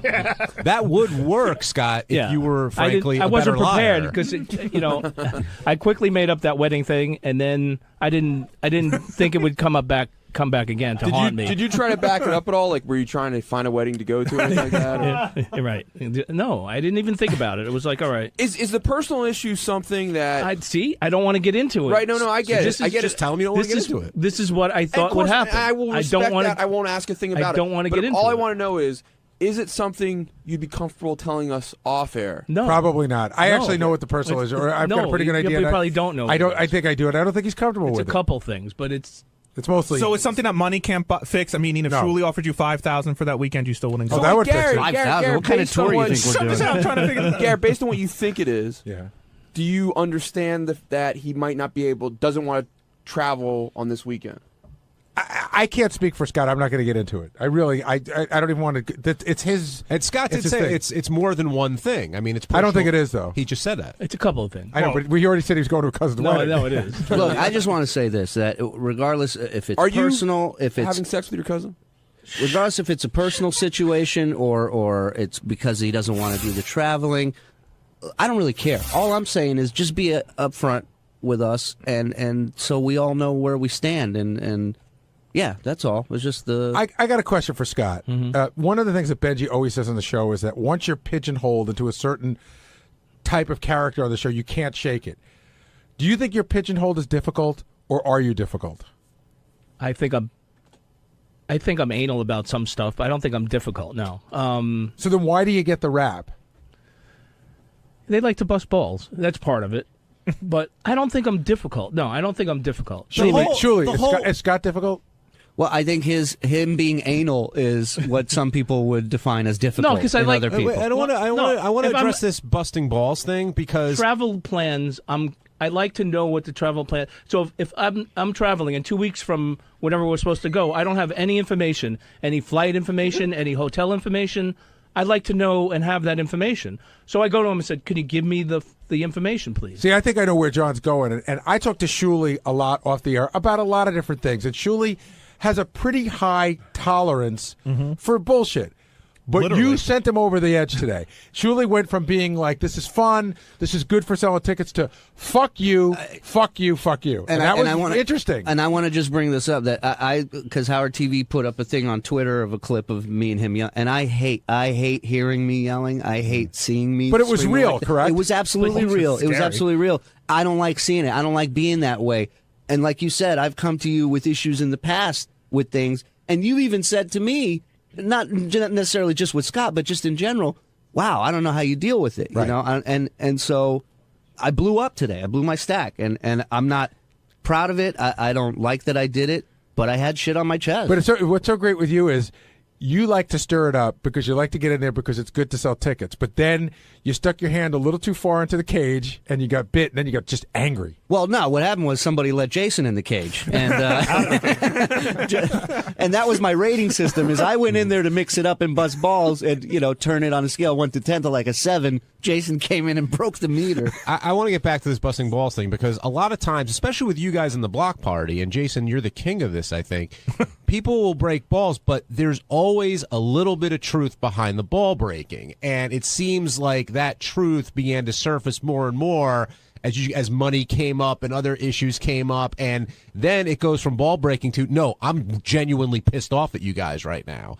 And I want to know, when you're in there, how you sort of balance that. I know you lost it a little bit, Shuli. Scott, you haven't been very angry for a while, and today, I said in the beginning of the show, there was a lot of angry Scott on, we heard. And what about this is getting you so upset? Well, number one, why should Jason know what we make? What we make is between us. It should be between us. Number two, if I say something to Shuli and I say, keep this between us, and then he goes and he blabs it to everybody after telling me, oh, no problem, I'll keep it between us, that's a problem. And then but there's also a problem, Scott, when you tell me one thing and then I find out that you lied to my face and it's something else. Whatever the reason, I'm not going that weekend. Whatever the reason is, whatever the reason I gave you, I'm not going, okay? Oh, but the reason you gave me was a lie. What's with the angry face all of a sudden? What are you so angry about? And on a side note, why are you so angry? I want to be like you. No, I mean it. Why are you so angry? When did this come about? You were all smiles this morning, even when you were arguing. Smiles? I wasn't now, smiles. Now you're all angry. What happened between the time you came off the air this morning and now? Something happened. What happened? Nothing happened. As far as me talking to Jason, Jason is a friend of mine outside of work that I talk to about numerous. Look, Jason knows a lot about my life that he isn't going out on the air and blabbing. It just so happens, and he wasn't doing it to be a dick today. I know that. He was just, he just contributed. Yeah, we were just. I understand you don't want your stuff talked about. Shuli told me several things a few months ago. This wasn't to go to the news. This wasn't to page 69 anything. This was just talking as friends. Trust me, if I wanted to make a federal case of it, I know exactly how to do it. Well, and we could all do that to each other. I mean, everybody's got dirt on everybody here. So he wasn't. He's just, in all seriousness, Shuli wasn't looking to use me to throw you under the bus. We were talking, and then it came up today. And honestly, I just brought it up because I was trying to make the point of hey, I wouldn't leave that money on the table. That said, I'm sorry if it dealt into your personal life. Well, guys, wait. But the point wasn't that Scott was mad that Jason said he knows. I don't think it was that you told Jason. I think was his point. Right, and I did tell Jason. I went to Jason and I vented to Jason like I've gone to Gary in the past, and I wanted somebody to bounce this off of. I wanted to know, am I overreacting to this? Am I reading this situation correctly? Because I've been, I've gotten it wrong in the past with different people and gotten into it with them, and then I felt like an asshole. But the point later. you exploded was that Scott got mad that you told someone else about his salary. What made me explode? But did you give exact amounts? No, I didn't sit there and break down what we make every single weekend. I said, look, Jason, how much do they all make? Go ahead. No. I don't want numbers out on the air. I was curious about, because when he was telling me this, I'm like, in reality, what are we talking about? Because we're talking about $50 here. I understand Scott being an asshole about everything. So I was kind of asking him what the system was. And I'm not going to use numbers, but I will say, and Shuli, you can stop me anytime you think I'm going too far. Stop.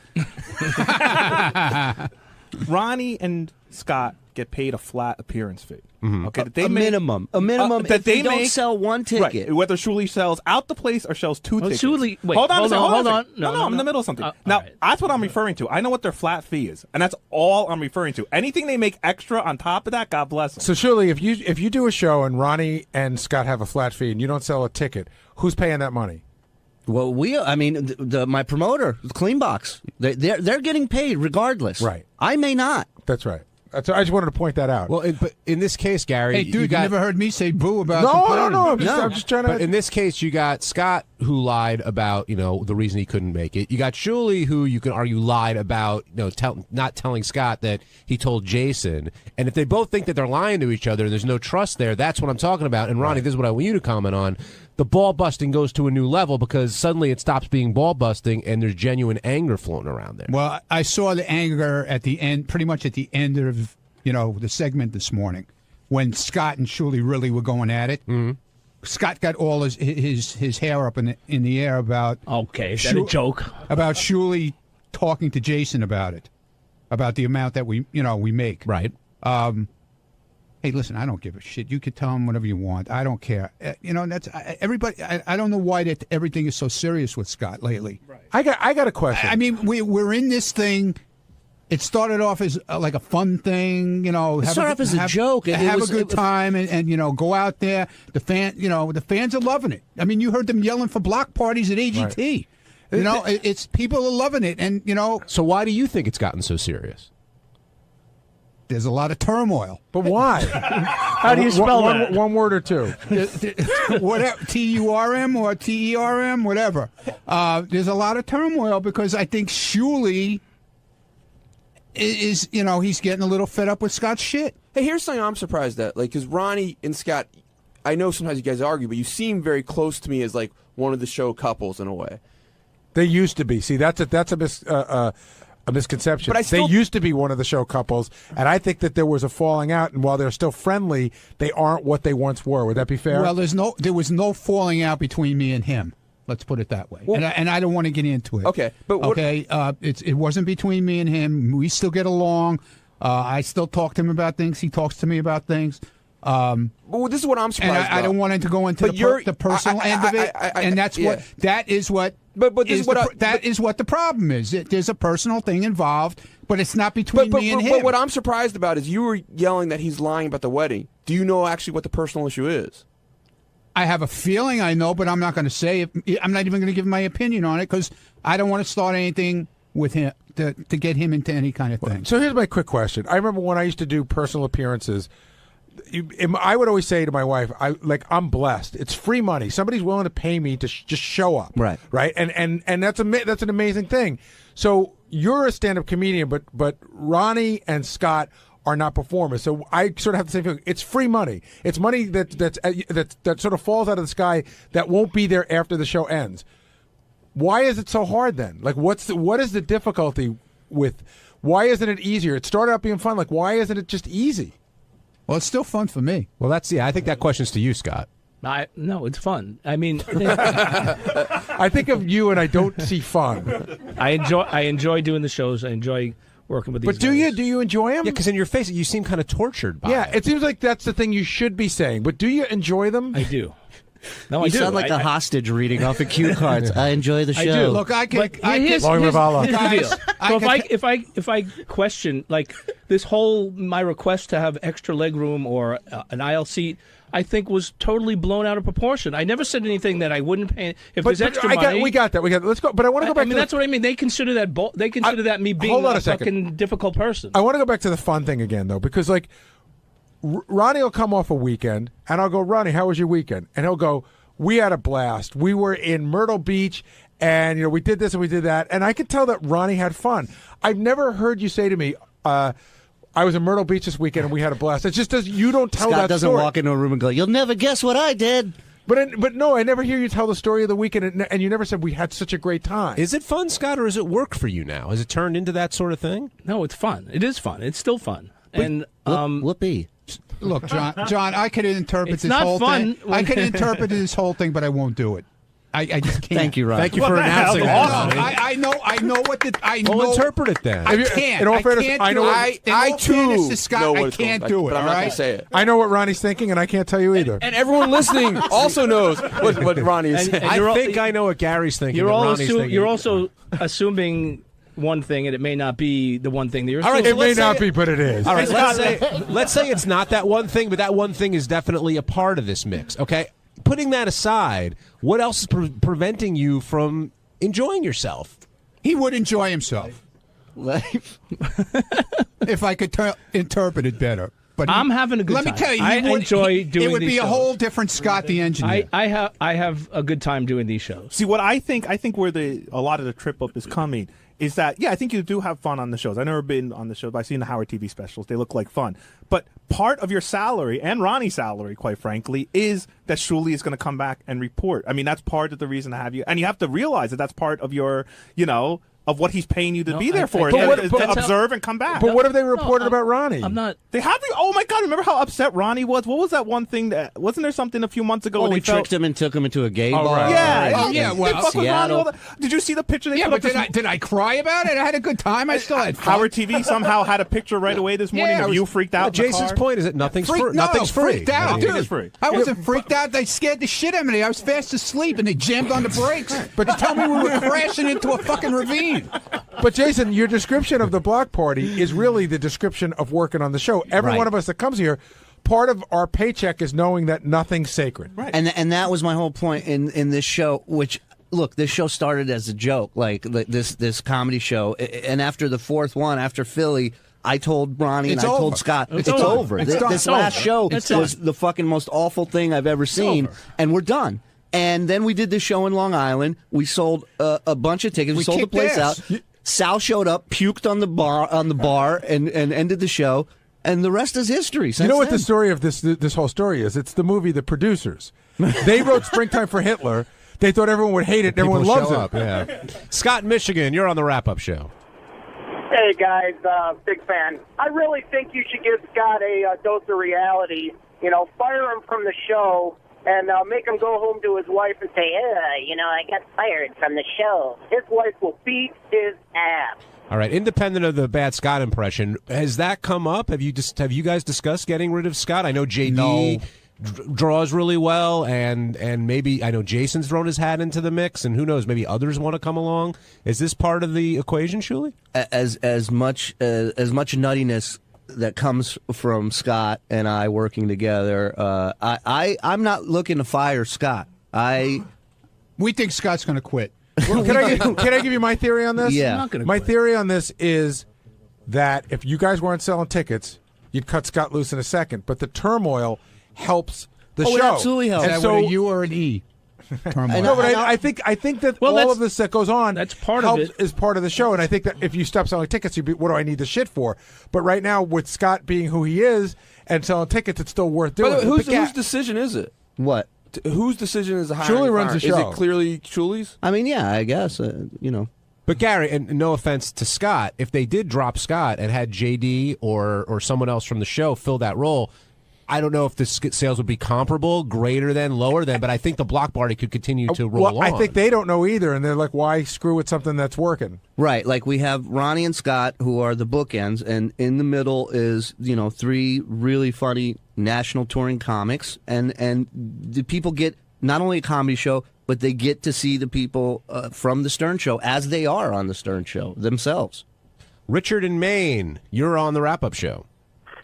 Damn, I was going to say something about JD, too, replacing Scott, because it might relieve some stress. And by the way, Anyways, JD's not a better choice. He's got all angst about doing shows too, right? Oh, JD, it's like it's pulling teeth to get him to come and do a gig Not for really. the weekend. Not really. All I got to do is go say, "Hey, bud, you're doing it." He does it. Yeah, he wasn't going to go. He wasn't going to go to Arizona. We talked about it, and he said there, he's man. not going. He's and then he's there. like, "Oh, Ronnie wants to talk to me about it." And next thing I know, he's going to Arizona. He's going to Arizona. What did you do? Just like he wasn't going to Thanksgiving. He shook him wasn't down. He wasn't coming to my house for New Year's. He's going. But that's a completely different story. Like, how can you be like Scott? You have an agreement with, and you're saying now he's kind of like shaking you down. That's what you guys said. But JD says, I don't want to do this. How can you be mad at a guy for that? I'm not mad at him. I'm just for saying it. that if you said, okay, we're going to cut Scott loose and then JD will step in, JD doesn't really want to step in. I think that has a lot to do with it too. And it's just odd. It's just odd that like Gary said, it's basically free money, and I don't know, just weird.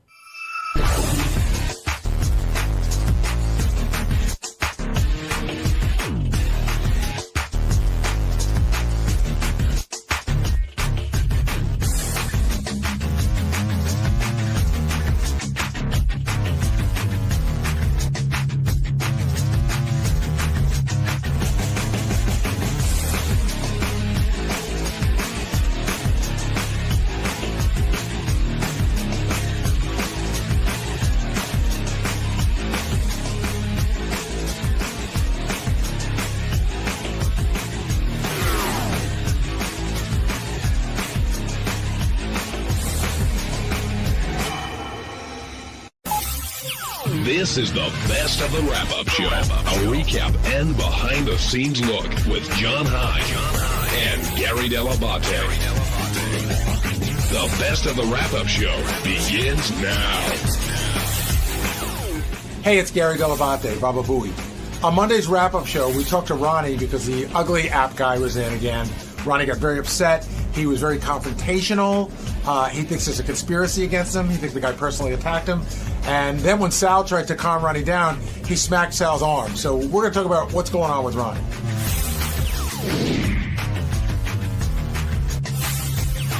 So Joe, the inventor of the Ugly app, came by today, and basically the reason he came by was because of the way Ronnie reacted to all this and the success he had from selling his Ugly app. And Ronnie you came in, it seemed, with a prepared statement. Were you thinking about this before the guy came here? Well, I didn't know he was coming till this morning. Okay. Oh, you didn't? No. There was nothing on the schedule for today. On the schedule that I had, there was nothing on for today. Until I wonder if that was intentional because it was on my schedule yesterday when I went. Well, no, I had gotten the schedule last week. Oh, okay. He may not have been on yet. Yeah, so it wasn't on there. But then I saw the updated morning schedule, and I saw that he was coming in. So when you saw it, what was your first thought? I said, "Oh, he's coming in for more free advertising." Now, Ronnie? What I want to figure out is you were angry about a lot of stuff today, and you got in the guy's face. I know. I'm not saying you would have done anything. I wasn't doing anything, John. Okay, that's what I just said. I'm not saying you did. We're going to do anything, but I don't think we actually learned what you were so upset about. Like, what was the one thing that was? You get your balls broken all the time here. Look, okay. Here's the thing, and take it for any way you want to take it. All right, when he came in here and he did the whole app thing, and I got the 0, okay, fine, and it all blew up into a whole thing where I was upset about it, but not really upset about it, and I just kept saying that he was, here to blow up a thing, for advertising, to keep it going. It went to the wrap-up show. It went to Best of the Week. He got all the free advertising out of it. He could possibly get that week. Super fan. Mm-hmm. Okay, super fan, and that's what ticked me off. Super fan. But you never were able to tell us exactly. I don't remember exactly. No, but it's a fair question. But he attacked me personally.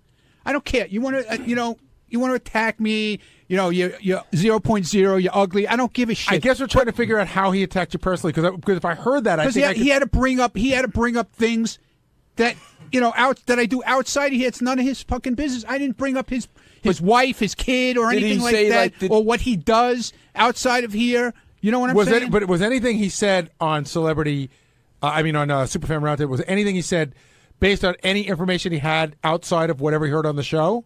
No, probably not. He probably heard it on the show, but still, I didn't like the guy to begin with because I knew what he was all about. He was all about pushing his app, free advertising. Okay? I'm going to throw that one back at you for a second. Jonah Hill comes in here. He's about one thing. He's about selling 21 Jump Street. He's got a movie out. Okay. Why doesn't that piss you off as much? Because it's a similar thing. Because he used me for it. And shouldn't the guy have told us he wanted to pitch this app? I mean, shouldn't that he been upfront about that? He was. Well, Ronnie, he used everybody for it, technically. I understand. John, all right. You don't see it my way. Nobody Ronnie, else. nobody sees your way either. Shut up, John. I'm trying Not to- you, John. This John. Mind your business. I'm trying. Lieberman. Ronnie. 18. Quiet. Ronnie, I'm trying to understand. I know nobody sees it your way, but I don't think everybody understands the way that you're seeing it. Like, we're trying to comprehend where you're coming from on that. I see it as a thing. He's using the show. Do you still feel he planned this and planned you to be the 0? I think he planned something to get everybody riled up, okay? To get it out there, to get it talked about constantly, which he did. And it got brought back again. And it happened again, okay? So now he got another free day, right? Another wrap-up show, and another guaranteed Best of the Week. Did it ever dawn on you that the reason this whole thing is being perpetuated is because of how upset you are? Understood, Gary, because I didn't even want to go in there, but everybody breaks my balls. Oh, you're a pussy if you don't go in. Well, you had to Howard go because- TV's got a nail in my back. Let's go in. You got to go in. But he was going to say his piece whether you were in or not. I had it. But if he just said his piece, and that would have been the end. But it's never the end of it. Exactly. Is it possible he's using secret mind control techniques on you? Stop it, Benji. Come on now. But here's the reality, Ronnie. If you believe this is scientific, this thing that he does, it's scientific. I think you really believe I that? haven't looked at. I know it's based on real science research. I don't know whether or not their app has done it properly. I don't know. So Ronnie, can I ask Ronnie just a quick question? I got to listen to you. Where do you come into this? The app has skyrocketed again this morning Good into man. the top 10 Did you hear him for when he left? iTunes. Let me finish. Do you take credit for the app skyrocketing into the top 10 this morning? No, the show. I never said me. The whole thing. And how was much just should they me. owe you today? Oh, stop it, you moron! Get out of here. I don't. Did you really want to cut, Ron, of their profits? I was joking around. Come on. Okay. And I never said 50,000. No, but I said 30. You don't want to cut of their profit, but it does irritate you that he's making money off of this, correct? Well, he should be making money off it because it's his business, okay? But he shouldn't be making it off me. Wait, but If it's he the wanted to show, come, not wait, just you. no, if he wanted to come in and promote his app, promote your app and goodbye. Leave. But what would have been a proper? What did he do that wasn't proper? Like what that was. Listen, like, when I can answer that.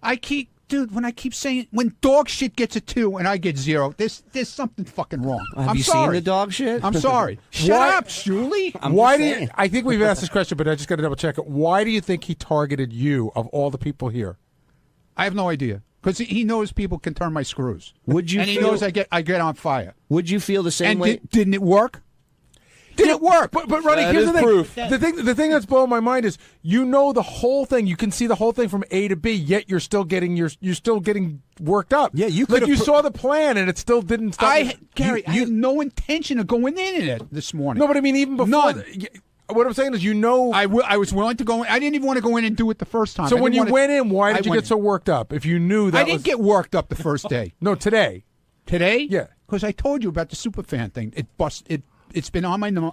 And then I heard he's going to be coming in eventually. I didn't know he was coming in today. Okay? You're putting 0.0 effort into not getting upset by this stuff. Seriously. You're Please, just... Surely. I don't need your comedy right now. Wait, let me ask you a serious question. Would you be it's bad this enough upset? I got to spend weekends with you with your fucking comedy. Would you be this upset if someone else had scored a 0? Let's say if JD or Benji scored a 0. Impossible. Would you rail this hard against the app and against its creator if it was somebody else? No, dude, I just said he attacked me personally, and that's what really got to me. Forget the personal attacks. What? The No. score itself. You were pissed off at the score No, itself. I wasn't. Sure you were. Oh, please. We came in here and talked about it on the Rapper Show. This is the guy who was upset about it to be You more both than me. were, but you both were upset. Well, you pointed out today that John didn't sleep for 3 nights. Which is not true. That's It's so embellishment. true. Don't That lie. is an John, embellishment. Come on, John. I mentioned to you John. in the hallway one night. I didn't had say trouble one- sleeping it was last more night. than one Yeah, night. The ugly app. It was more than one night, John. Ronald, it was one night. Jonathan, it was more than one night. This is on comedy. Even one night's funny. One night with a gun to your head. It was more than one night. And it was also, from what I understood, to live with him, with his girlfriend, was unlivable.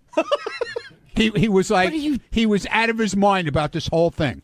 There was a great moment this morning, by the way, where you brought up, you said, let's ask your girlfriend, and he just goes, stay away from my fucking girlfriend. There was like a whole weirdness there.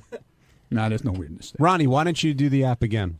I won't. I don't want anything to do with this guy. I'm sorry. You didn't see when he left. He comes over to me and he's like trying to be my best friend, which he'll deny. Okay, trying to be my best friend. Oh, I love you. I'm a big fan of the show. Shake my hand. I didn't want to shake his hand. But Ronnie, when you and were then just I said to him, from dude, his face, you got what you want. You got your free advertising that people pay tons of money for here. Okay, you got 2 weeks of. Now it's going to be 2 weeks that he's got of it. I say go home and spend it on your 5-year-old kid. Enjoy it. You got it.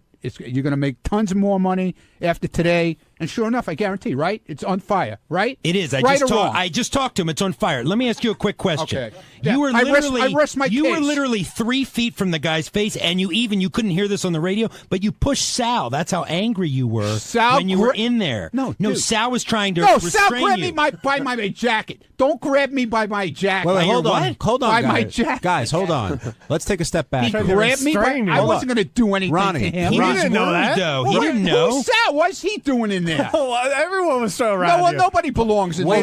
Wait a second. Let's reset here because I don't think everyone knows where we are. You had left, and you came back in. Right. And you wanted to look the guy in the eye Yeah, as right. you were speaking to him. Was I going to hit him? I wanted to talk to him face to face. It was very confrontational, and it was very. And you were. And the Stern Show is not about confrontation. There are moments sometimes, Ronnie, when you think someone may be losing it a little bit, and a lot of people thought you were losing. Ronnie, if one of us had done that, would you have walked in? That's a great question. That's right. What's if one that? of us had done that, would you have walked in? Yes, because that's right. that's my job. But when you weren't doing your job, we were doing it for you. No, I was doing my job. I didn't do anything to How anybody. can you do your job and be the prime suspect? He's schizophrenic. Very easy. I didn't do anything wrong. And I heard extra security came out in the hall just to you- make sure. No extra Did security. I hear that wrong? No, well, that was Tim. He goes and tells the guy, you better get in there.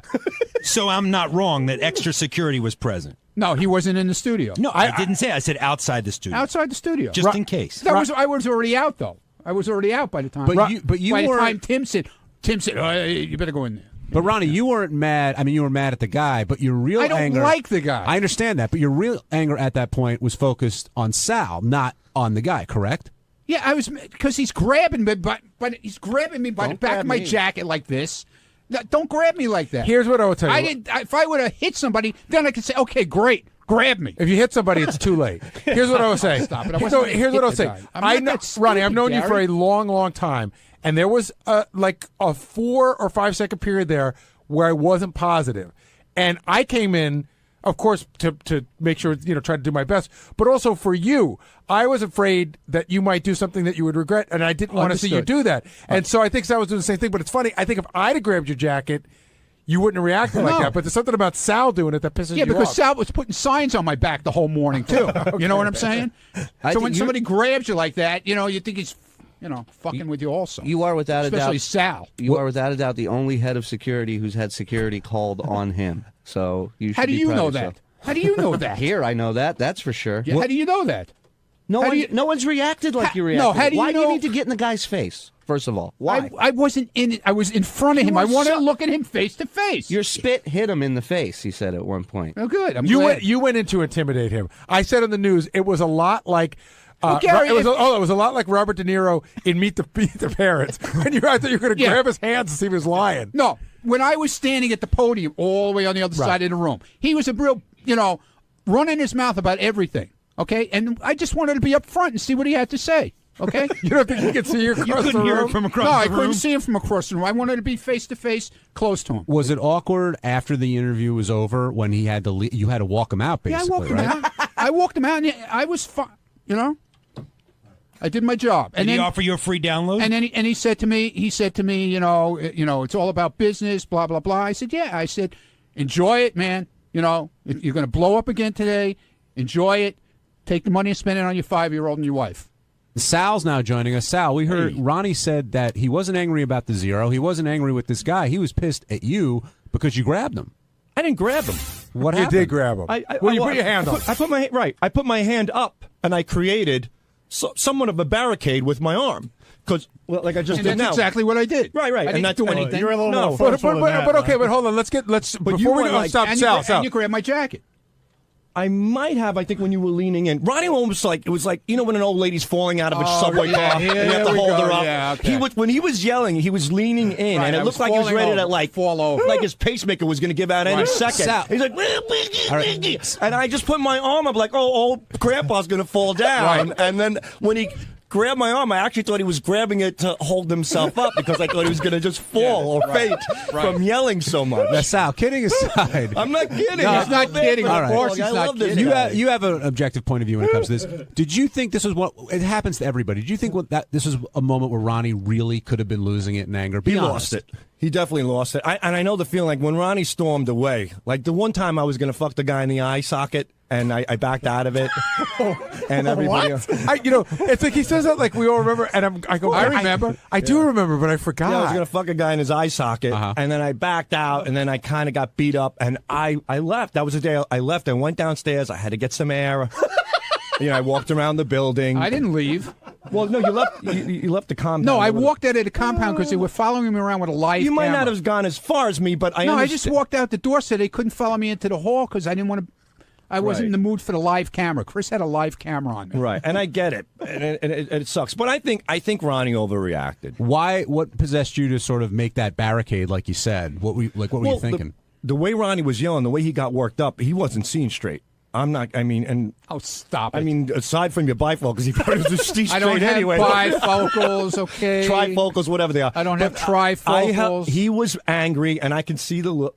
Gary was in there. We all kind of knew like something could go down. And when you got down on your knee, when you looked like you were proposing to him, or you were ready to blow him, no, I fell down on the floor. Right? Did you? And I couldn't. No, get I up, thought you were going right? to punch him in the nuts or something. No.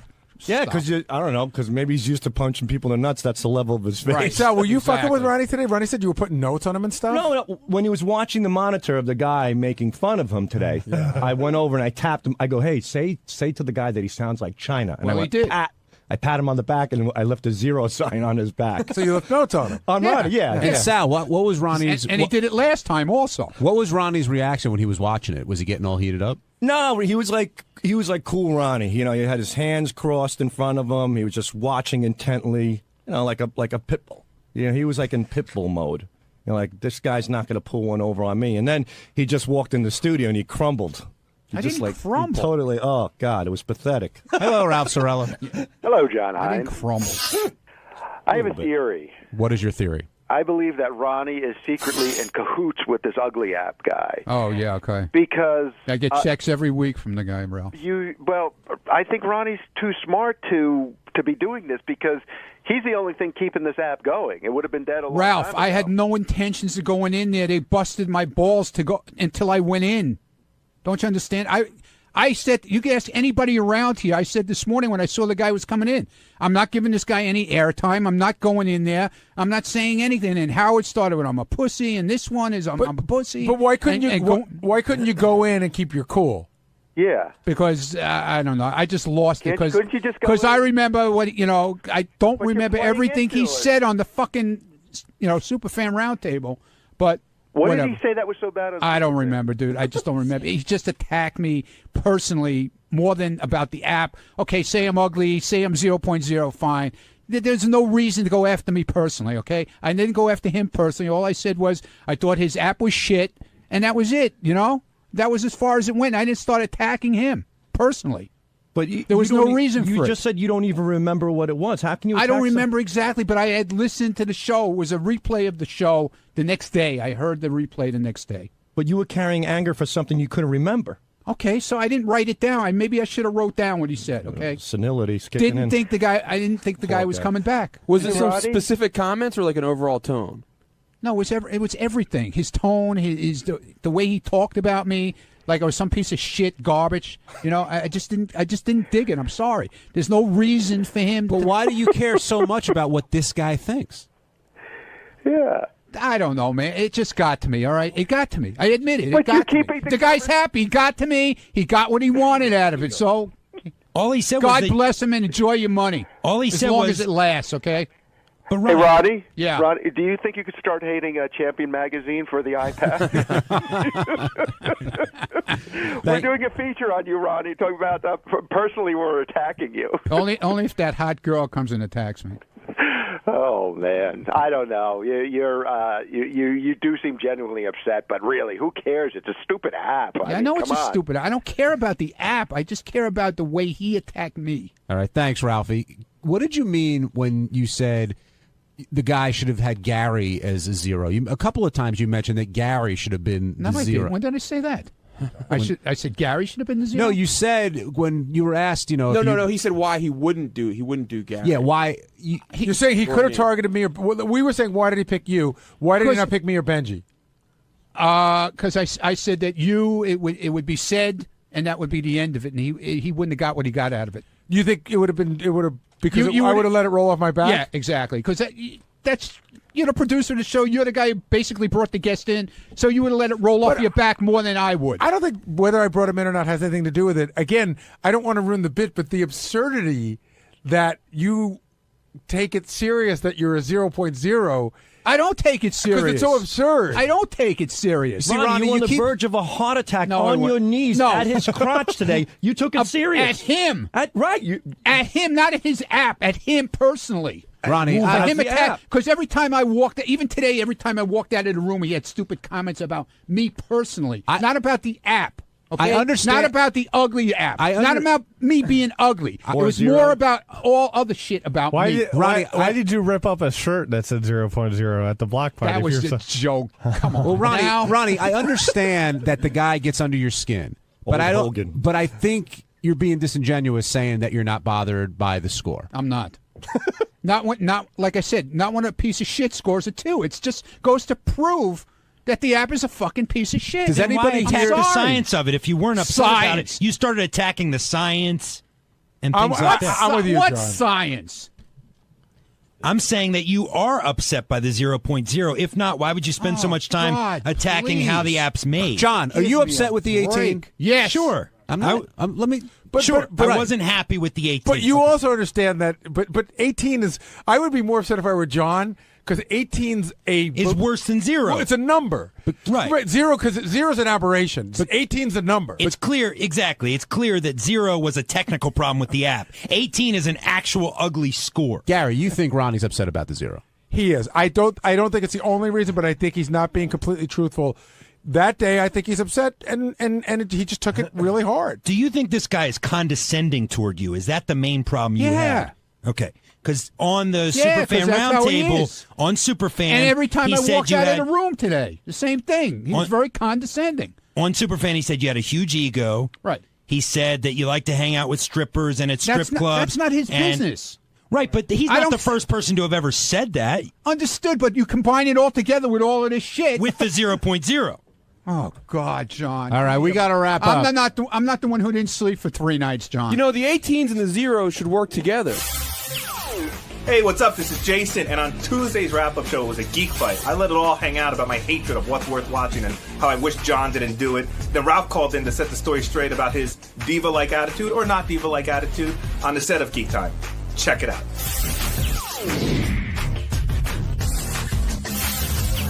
Jace, you were in and out of the studio all day today for a bunch of different stuff. You know, sometimes, I won't say I plan it, but sometimes I know these days are coming, and I had no idea any of this was happening today or how it even happened until it was over. But yeah, again, I walk into the studio with a flamethrower and walk out with no friends. I'm your friend. Just a typical day here on the Howard Stern Show for me. Yeah, I don't think anybody said anything that we all didn't already know. Well, maybe just the 4 of us knew it, but now everybody knows. Yeah, I was going to say, especially the stuff I said about you, which is awkward because I haven't talked to you about it since I walked off the air. But I don't think I've said anything on the air that I haven't said to you in the office. And so I don't feel I blindsided you as anything, but I'm sure you didn't hearing me express those opinions on the air. No, you're entitled to do it, but I did think you were acting a little bit like an asshole. That's why I said it, but which I've said to you off the air as well. True. But no, the thing that dug deep when you were just like, well, then just do one show. Well, and it's something I talked to you early on. I was saying this to the news too. I do wonder, and I've questioned you, how you balance doing both shows. Meaning, if I work on Geek Time, and I would say I'm a quarter of Geek Time, or maybe to Ralph less, but let's just say I'm a quarter of Geek Time. And then if I had my own show, like you also have your own show, that show would be the priority to me. I mean, I don't see how What's Worth Watching is not a priority for you over Geek Time. And then when it gets into, arguing over guests, which apparently runs very deep with you and JD, I didn't realize that this was such a major issue. Maybe I love you on Geek Time. I would prefer you stay on Geek Time and cancel What's Worth Watching, which I believe I've said to you before. Do you feel there's been times where he's held back, or you just feel inherently he must be holding back? It's human nature. You can't, there's no way you could treat both shows equally. You can't. And so would it be better if John left Geek Time and devoted all his energies to his own show? It would be, I prefer he didn't do that. In an ideal world, I prefer he quit What's Worth Watching and come work only on Geek Time, but I would feel that What's Worth Watching would be less derivative of Geek Time if he wasn't also on Geek Time. And I don't have a problem that John hosts a TV. I don't have a problem that there's a TV show on Sirius. My problem is that the host of Geek Time is also the host of the TV show. If Will and JD did a TV show, I'd have no problem. But what about the fact that John sort of did this about TV for his whole life, and this is why he even came to our show, is because he used to talk about TV. Yeah, I get it. TV is John's interest, and I thought he had an outlet for that on Geek Time, but it wasn't enough of an outlet. Have you seen John's passion for Geek Time go down since he started What's Worth Watching? No, I think John's never had a passion for Geek Time. I don't think that's true. I have some passion for it. Passion. No, but I was saying I don't this think he's working. Well, any if that's less... the case, then I don't see how his show hurts. Though. I don't think John's working any less hard on Geek Time. No. As an outsider, because a lot of stuff I just pick up from hearing you guys in the office, but as an outsider, I would say John enjoys doing Geek Time, but it's not his passion. But people can do things that aren't their passion and still be very good at it. I love John on Geek Time. This is not an anti-John on Geek Time thing. I love John on Geek Time. If anything, I want more John on Geek Time, which is what this conversation's about. John could do whatever he wants. John's an adult. John has a passion about television, and John got this show on there. But I think that he does it at the expense of just saying, "Well, I don't care how it affects other things." And wait, do you feel? Doesn't care. But you that's say, untrue. It sounds like you say that there's been no proof of diminishment. Do you feel his show inherently hurts your show? Yes. Well, and the example I was saying on the air was John talked about the Walking Dead finale on What's Worth Watching on a Thursday afternoon, and then John talked about the finale on Friday afternoon. So I'll ask you two questions. Okay. First question is, how often does that happen? And the second question is, so what?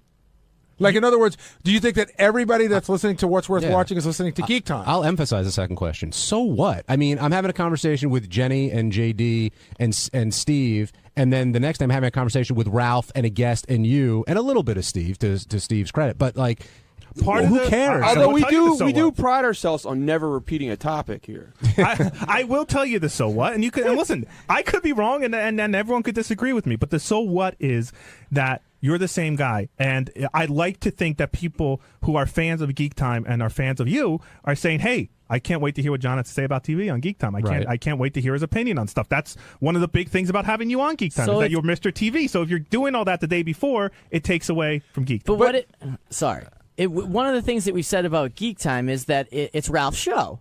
So what about when John wants to talk about Game of Thrones? Or what about when John wants to talk about something, but we have a guest in that TV gets cut short? That Robin and Gary and Fred all want to talk about stuff that Howard doesn't want to talk about. And I am also sure that if Gary, Robin, and Fred did a show on their own, Howard would say it's very different. It's very different because Ralph is not Howard. It's simple I know as that. Ralph is not Howard, but it's the show topic. You're taking John and Steve. Again, my problem isn't having a TV show on Sirius. My problem is that John and Steve, who are half of Geek Time, are also doing that same show. But we've all said we're not half. Like you just said it when you said there's 4 parts of Geek Time, and I'm a quarter of it, but not really. So it's the same thing. We're not a quarter of Geek Time. Geek Time is 75% Ralph, maybe a little bit less, and then we're active in it. We get to say what we want for sure, but we don't program. We can't say today we're going to talk about Game of Thrones. What percentage of you is I don't know if they're irritated or has an issue with John regarding doing both shows? What percentage of you is because John's tackling the same subject that you might be tackling, or just that his voice is being heard 2 days in a row? It's everything. It's everything. A similar topic. It's the same host. It's on at the same exact time slot, like almost 24 hours beforehand. It's not like it's on like Saturday at 11 o'clock or something.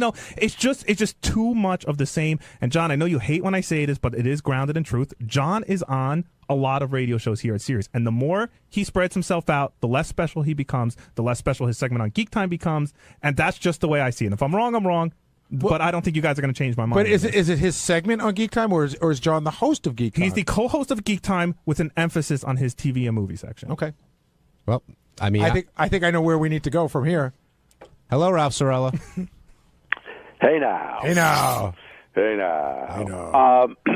The only point I would add to, not to pile on you, John, because we've talked about this off the air.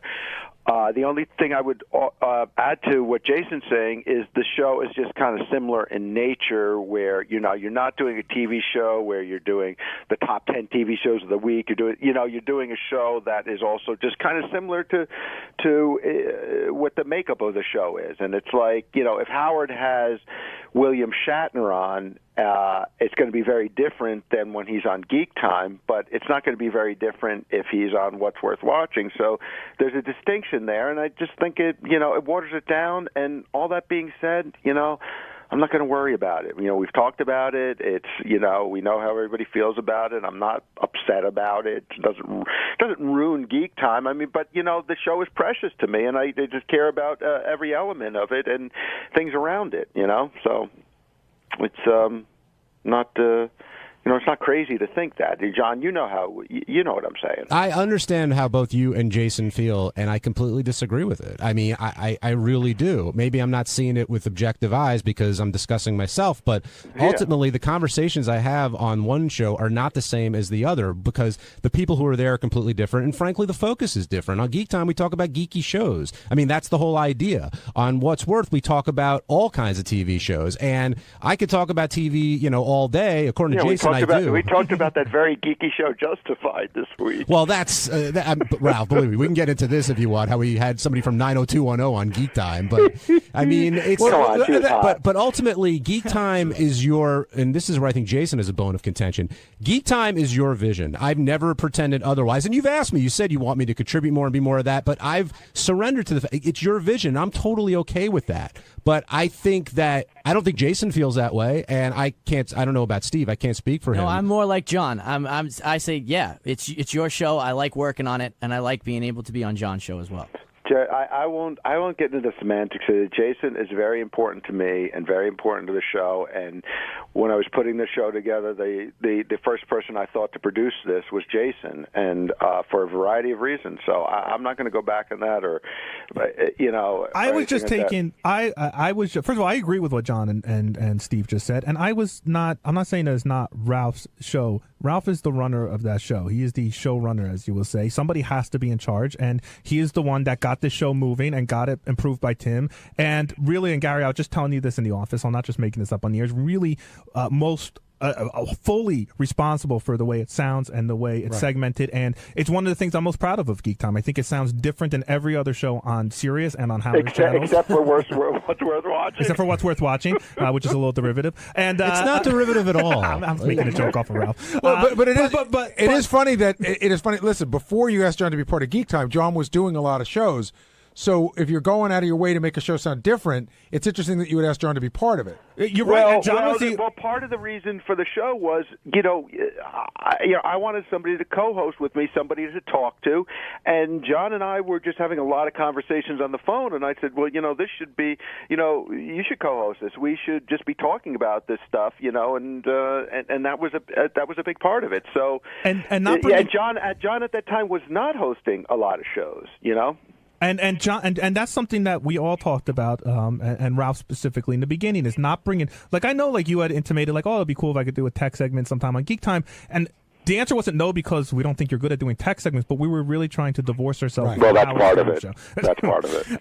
Well, Ralph, if I ended up doing a tech show here, if I did an hour-long tech show where I talked about cool gadgets and computers and stuff, does that compete with Geek Time?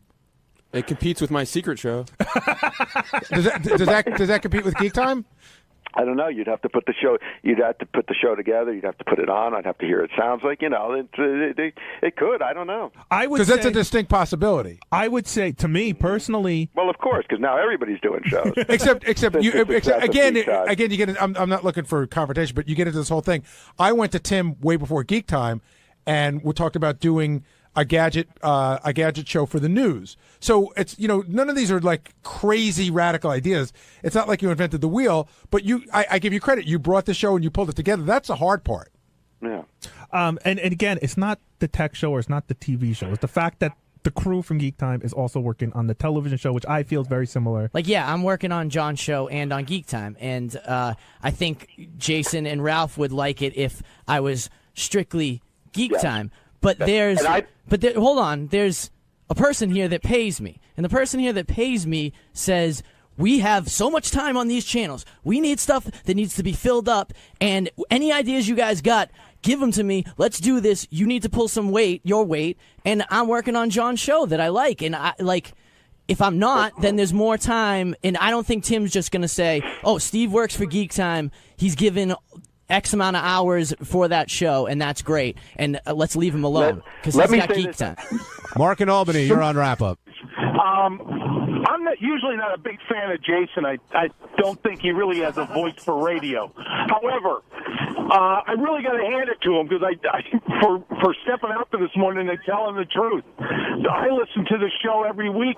I really look forward to it. And when Ralph wasn't there, not for nothing, there was a time where I didn't really like Ralph on there, but I think he's brought something to it. But I didn't miss him when he wasn't there. Ralph? And it was kind of refreshing to have him, not stepping on everybody. And I don't know. Ralph is essential. Let me say this in case I didn't make this clear. Ralph is essential to Geek Time. He's got a great on-air personality. He has a great way of speaking. He has a great way of interviewing. He sees things that other people don't see in different angles. Yes, I think we all did a very fine job the week that Ralph wasn't there. I also think it's easy to do one show when the host isn't there. Ralph, Ralph, you're still there, right?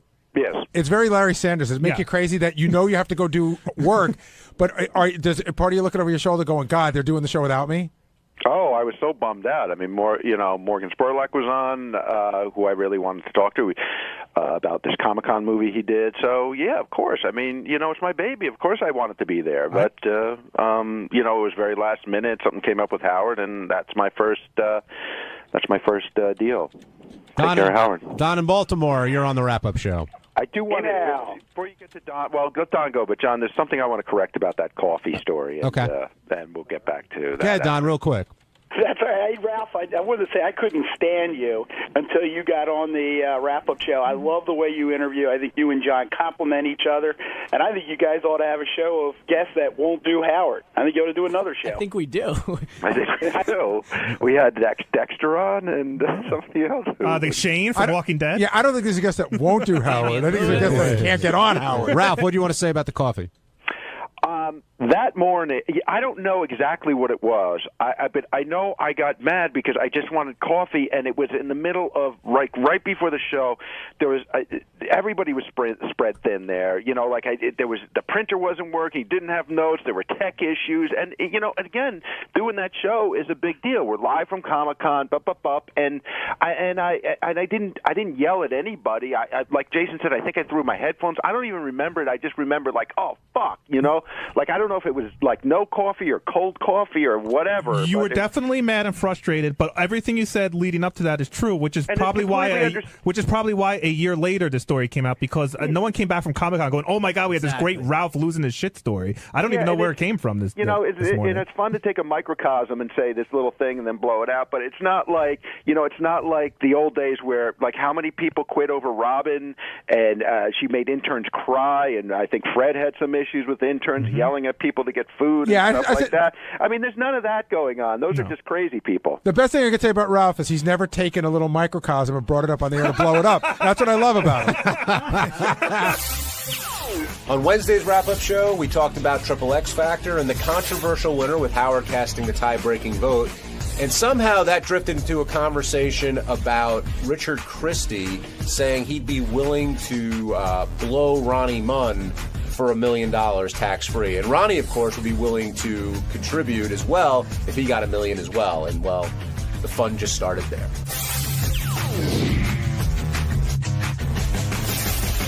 Will Murray now joining us in studio. Hello. And Will, you put together a ton of these contests. Were you concerned that everyone was going to show up and perform nude and do what they were supposed to do? Yes, of course. This is one of those contests where you expect at least one act to drop out just because of the nudity. One of our original finalists did drop out. We had a male comedian, stand-up comedian. Yeah. And he chose at the last minute. And I was loving that idea. A naked guy doing stand-up comedy, thought it was going to be a riot. It all got very real for him at some point. He said, I'm not doing this.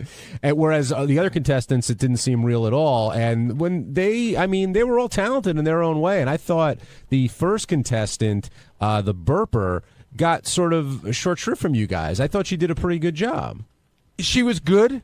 We've had better burpers who can burp phrases, who even she did a couple of burps where they were long, but at the end she sort of lost steam on them and you heard her real voice. And I thought she was a very good burper, but not the best burper I've ever seen. And Ronnie, you got a ton of praise today as a judge. Did you model yourself after Howard and the way he's been working America's Got Talent? Well, I've seen enough of it, so it's... I'm sitting there watching him all the time. I'm right there. What kind of stuff did you pick up from him? Originality, stuff like that. You got to put it all together. Looks, originality, the whole deal. Noticing erections. Yeah, noticing erections. Yeah, you seem to pay an awful lot of attention to It was funny. Cliff's penis. It was funny. Okay. And you also took a little flack today for, you have a new song. Congratulations on that. Yeah, thanks a lot. I appreciate You're welcome. it. Yeah, but apparently it's great. You gave a lot of thought to which guy on the staff would blow you, and Benji, who was glowing in the compliment. I was doing something with Rachel. It was funny. I thought it was funny. Isn't the correct answer nobody? But because I really think that Benji likes to dabble in different things. That's how he strikes me. I'm sorry. But when I listen to your all your stories about your online stuff and going to people's apartments. I wish I dabbled, which I would never do. It would be such a funny thing to talk Benji, about. have you ever had sex while there was another guy in the room? Yes. Have you? No. Was the guy jerking? Wait a minute. Was the guy Well, jerking? I think most was the guys guy have. jerking off while he was watching you fuck this girl? I've had guys do. Answer the question. I've been in a situation where I was fucking There you a go. girl, Right. and the guy jerked off. So it's not a quantum leap to think. Have I'm any not of you saying guys- that. Never. I think it is. I've never been in a room where I fucked a girl while a guy jerked off watching me. Call me crazy, a prude, whatever you want. That's never happened for me. And Will? There's been I've had sex with guys in a room. Well, that wasn't your fault. That was a great one. I know. Yeah, right. But maybe Ronnie? it's a standard issue with Ben. Ronnie, what? You've never been in a room and a guy's doing something, not to you, but to himself. No, not to himself. He was fucking a girl in the other bed. Yeah. I mean, so it's like big deal. Well, Ronnie, do you it's see like, by my saying- preference would be with the girl herself, but this was years ago. I fucked the guy's girlfriend. But do you see by saying what you Was he jerking off though while you were doing it? He did, yeah. Well, okay. So I said you like to dabble. But you're also implying that Benji likes to blow guys. No, I didn't. I was just saying if I had to pick one person that Rachel or the guy whoever sent the question in listed to me, I picked Benji because I know his history. But you see, I took it as a compliment if he just thinks, hey, I'm passionate and I'd be really good at it if I was into it. But I'm not into it at all. I didn't say you were into it. I said you. I feel you're the type of guy who would try anything once, and maybe you would blow a guy once. I thought it was more interesting. I really wouldn't. I don't know that, but I'm just saying. I don't think there's anything wrong with it. And Ronnie could be that guy. That's just my feeling. Should we just tell the whole story? Nah, don't tell them. I thought it was more interesting when Ronnie started saying he thought you dabbled based on where he used to see you hanging around when you were an intern. Yeah, what does that mean? I don't want to do that. No, I'm fine with it. What does that mean? Well, when I used to work before we, had security up at the show and everything, I worked for the Today Show.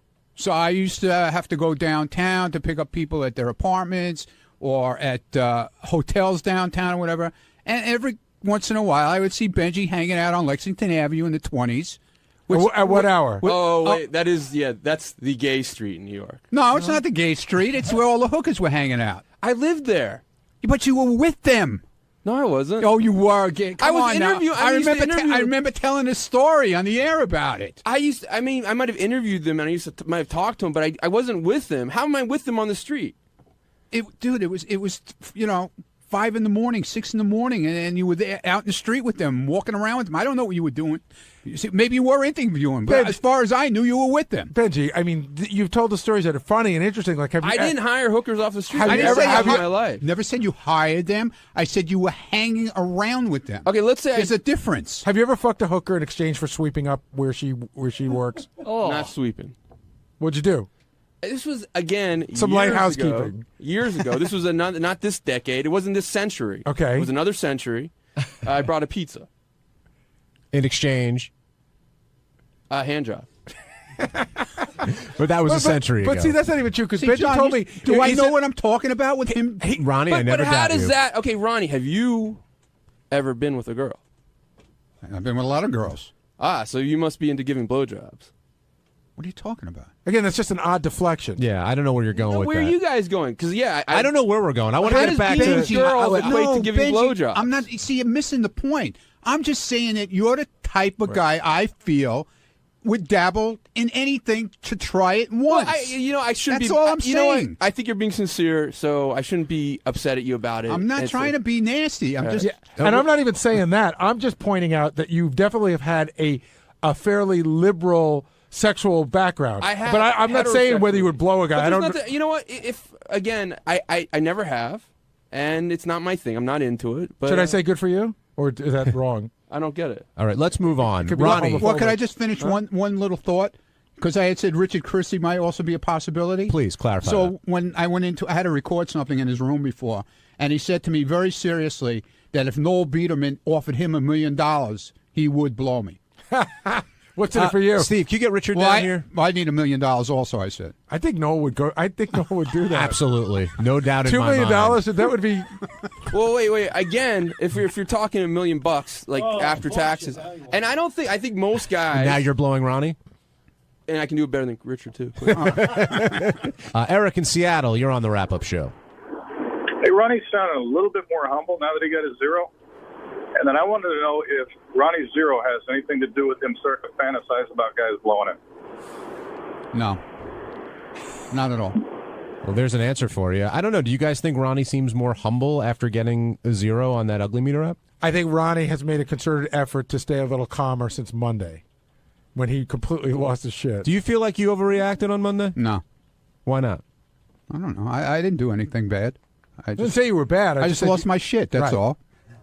I didn't do anything violent. Do you regret anything that you said? No, not at all. Do you feel you focused way too much What on are this you guy's doing in penis here asking today? me questions? What are you doing here?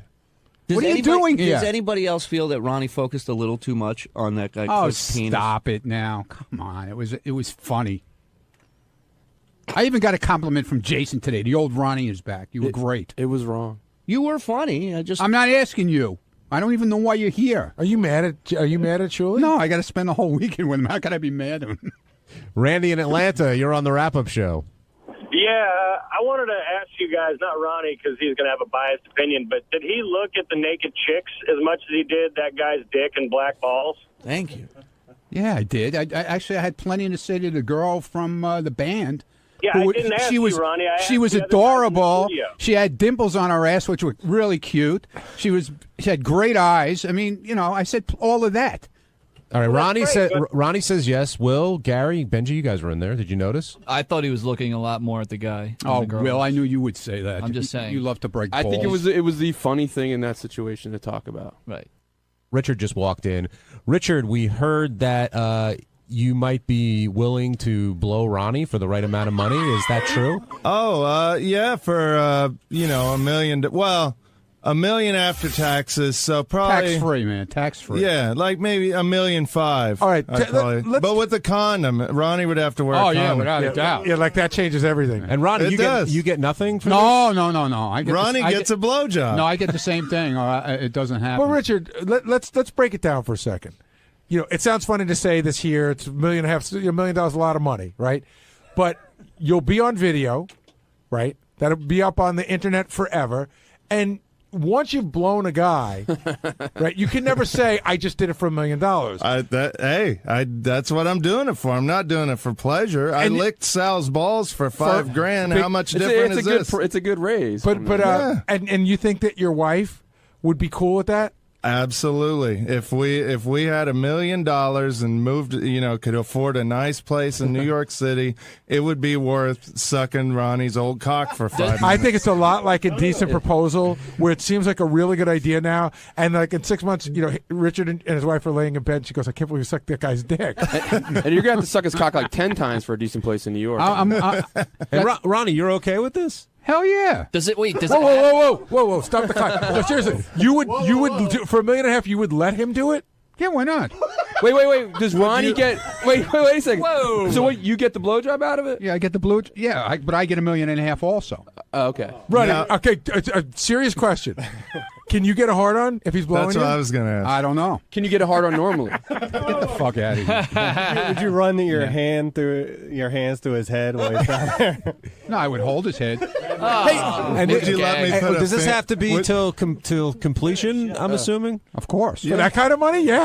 Hey, Gary, we always talk about what do you think? this. I'm going to walk away and Now then for an blow extra my load? for an extra $500, I'll put a digit in Ronnie's butthole too. I think he may be expecting that. But Ronnie, again, Ronnie Munn block party in San Francisco this weekend.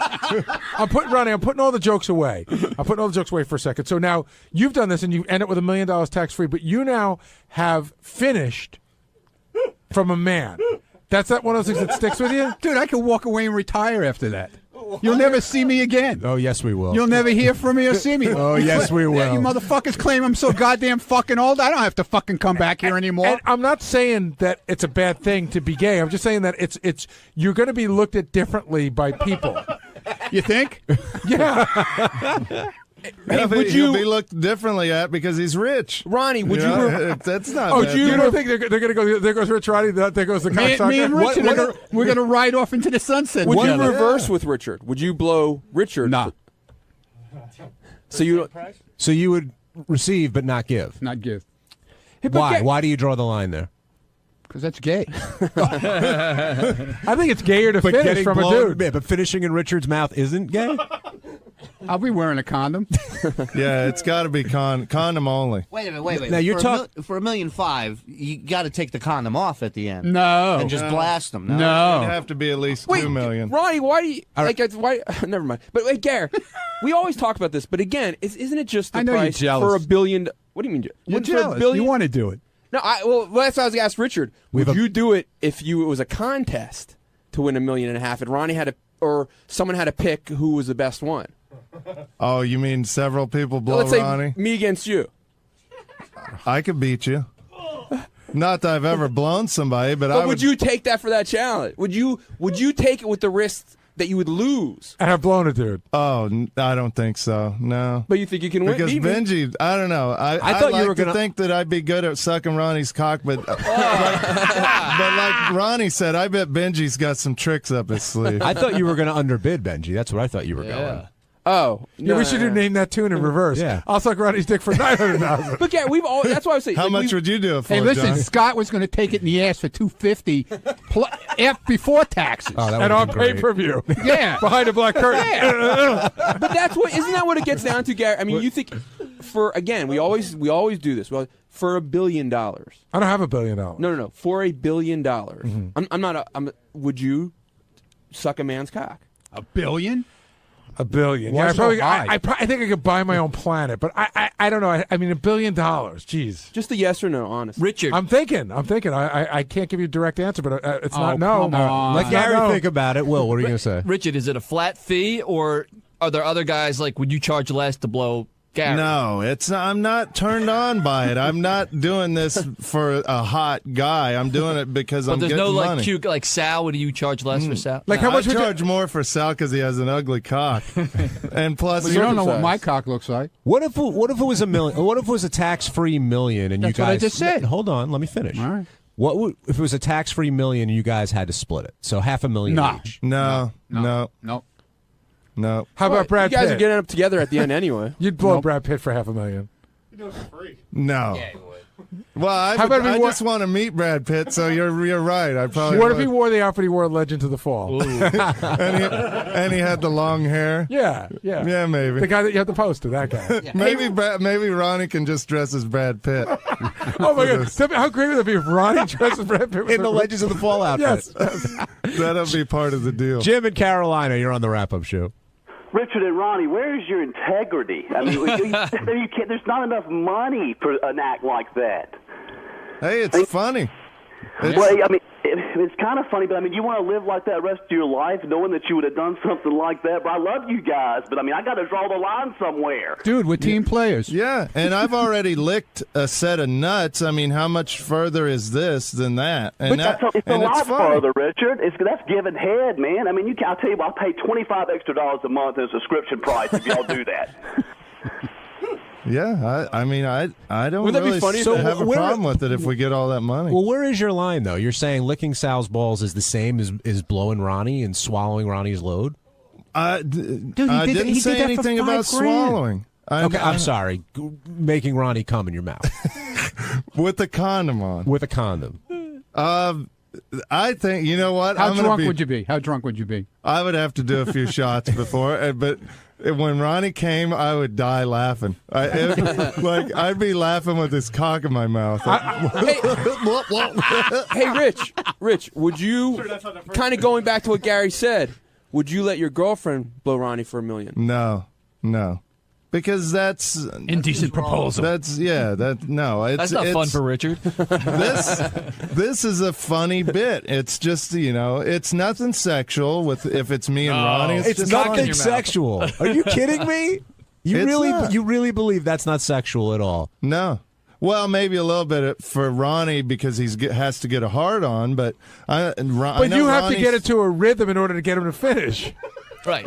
Oh, You know what I mean? You can't just pretend you're sucking a banana. You got to make shit happen. You might have to palm his ass. I know. Well, that's what I'm worried about. Like, what if it takes an hour or two? Like, Ronnie, you're going to have to be really horny for this. What if Ronnie drinks? If I have a few, yeah, right. If I have a few drinks, you're in deep shit. No, you better not drink then. I got to tell you, I'm sitting here still thinking about Benji's proposal. I'm like, okay, I could get a boat on the Riviera and fill the whole hull with Listerine. Could I live that way for the rest of my life? Could you live with knowing that what you did to get the money?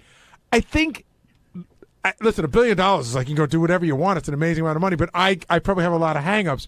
And I think it's not what the rest of the world would think. I think I would have a hard time every birthday when my kids go around to bring me a cake to know that the reason we have this great life is because I blew a dude.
Another old friend of the show. You gonna have a stupid comment about that? No, I have no stupid comment. All right, I'm just asking. Only intelligent ones. Oh, okay. You have an intelligent comment about that? A rock and roll legend. Okay. And an old friend of the show. Okay. All right. And we're gonna bring him in. Well, what's his name? Joe Walsh. You're rusty, man. You're old. I'm old. Says the guy in the tinted glasses. Mr. Joe Walsh, welcome back, sir. Thank you. How you doing? Good. How about yourself? Pretty good. Got a new album out? Got a new album out. Analog Man. One of the rare times I didn't stay up all night to come into the show. So you're feeling fresh. Slept. That should impress Howard. Right here, sir. Okay. There we go. So you're feeling fresh. You're raring to go today. I'm fresh and I'm ready to go. I hope he is. Oh, absolutely. Because I bet he's really nervous right now. You guys are old friends. You guys have been... We're old friends from golly. I don't want to figure out how old. But the new album's called Analog Man? Analog Man. First album in 20 years. All right. We'll see you in the studio. Okay. Good to be here. Joe looks good. Like his skin is good. But I'm saying for a guy who's been through what he's been through. Right. It's pretty amazing. He looks great. It's almost unfair. Because, He looks like, really... I would have done all that too. That's right. He looks really healthy. Yeah, like he works out, I think. But I mean, he had a long time of fucking up his body. Analog Man is his first solo album in 20 years. He says his wife is the one that got him back in the studio. It's Ringo Starr's sister-in-law, by the way, his wife of 3 years. Yeah, now. isn't that weird? Yeah. He sounds very happy. He's healthy. He's sober. He loves his new wife. Everything's great. Do you almost think musically, like Joe's in his own sort of genre? Like, I was thinking about this, that just to discuss it a little bit. Like, he's not like a Led Zeppelin guy. He's not like He's not huge. He's not like a super, but he's been in a super group. Yeah. But he's been big on his own. But he's overlooked, kind of. Oh yeah, like when you talk about the top 10 greatest guitarists of all times, why Joe's name is, it's always like Buddy Guy. Yeah. It's a lot of old black guys. I think a lot of people took him out of the running because he was such a goof. That's right, right. No, he did act goofy for a long time. Sorry, go ahead. He talks about how he talks to Ringo Starr for advice. He's very unaffected by his fame. Stevie Nicks, clearly sounds like she's still in love with him. She says that they broke up because they both had heavy cocaine addictions. But basically says he was the love of her life, and he's the only man she'll ever really love. Something like that. It was pretty quiet. I mean, I heard it. But I knew about the Don Henley thing, but I never knew about her and Joe. Joe, come on in. Joe Walsh from the legendary Eagles, of course. Look at you. Gary salivating over here. You look good, my man. Take a seat. Hi, how are you? He looks real good. Good to see you. Yeah, he does look good. You know, you look good. Are you amazed? Like, you know, you're so healthy now. You look terrific. You look like a different man from the guy I knew back when. I am. You are a completely different man. Yeah. Yeah, and it's strange even being in the room with you now because it's a whole different energy. I never That's knew. because I didn't stay up all night. Well, I never knew the Joe I was going to get. Yeah. Were you? Do you ever go back and look at your old appearances, whether it's on this show or wherever you were, where you were really completely fucked up and on, you know, you were drinking? I don't even know back then. Were you just drinking or were you coking and heroing and whatever you had? Really? It was what that bad. I did. Right. Till you were out, and then I left. Did you ever figure out, to be serious, did you ever figure out what it was that kind of made you crazy enough to want to destroy your body and destroy your mind? I mean, there had to be something really behind that, right? Well, being an alcoholic. No, but I'm saying there's a reason one becomes an alcoholic, don't you think? Or do you think it's just a disease that randomly hits somebody? I always think there's some psychological basis that your father was even, like, maybe it goes back to your parents. It is probably hereditary, yeah. But I tell you what happened for me. Right. I wrote some songs that were pretty good. Right. When I was high. James Gang Rides Again came out, did really good. Right. Made that when I was high. So I made a mistake of thinking it was a winning formula. Right. I played some concerts in front of people when I was high, and they loved you. Well, they were high too. But, right. You know, yeah. but then later, you know, when I didn't do an album, when I did an album that didn't do so good, I thought, well, I'm not nearly high enough. Right. Oh. And I chased it. Robin. Hey. Hey. Hi. But was it the kind of thing where you see, you strike me as a happy-go-lucky kind of guy, but the truth is you're not, because all of that stuff what you're describing is a guy who really wants to be successful. That success was so important to you that you said, oh, I know the winning formula. I'll drink, I'll get high, and then I'll write great music. So it really did matter to you whether you were successful or not. You weren't sort of a happy-go-lucky guy. Maybe it was a reaction to, oh, my God, maybe this will be the secret to my success. You were really hungry for success. Very subtly. Yeah. All of that stuff convinces you that you can't do anything without it. Right. And it's got you. You think that's it? Yeah. It's that simple? Yeah. You don't think it was your relationship with your parents? I mean, I don't know what it was like for you living at home. I don't know. You know, every case is different. If you grew up in an alcoholic family, chances are you're going to be alcoholic. Your mom and dad were alcoholics? There's always that at different times, yeah. Right. So when you see drinking as part of the family life, it doesn't seem like such a bad thing to be doing. When I grew up, it was the 50s, and we would have these family picnics, and everybody drank. Including you. My aunts drank, my uncles drank, my cousins drank. If you were an adult, adults drank. Right. That was just the norm when I was a kid. And it occurred to me that my whole family probably has been rip-roaring drunk for the last 500 years. Right. That was just the norm. How hard was it for you to get sober? Hardest thing I ever did. Yeah, and now you're happy, right? I hear reports on you, because I care about you, and when I hear you're so happy now, I really do get happy for you, because, you know, think about all your contemporaries. A lot of guys died who were even less fucked up than you. A lot of guys we know aren't around anymore. Yeah. Who you thinking about that didn't make it? I'm thinking Bellucci. Kennison. Right. And Keith Moon. And it's kind of sad, too, because if you get that second chance, if you live long enough and you kind of get sober, you go, wow, you think about those guys. They were cut down in their prime. Yeah. And do you think music... See, I happen to think you're one of the greatest guitar players, and I'm not saying it because you're here, but I do. I think the riffs and the songs you came up with were brilliant, especially James Gang stuff, and then when you went to the Eagles, I felt you really improved that band like tenfold. But yet, do you think...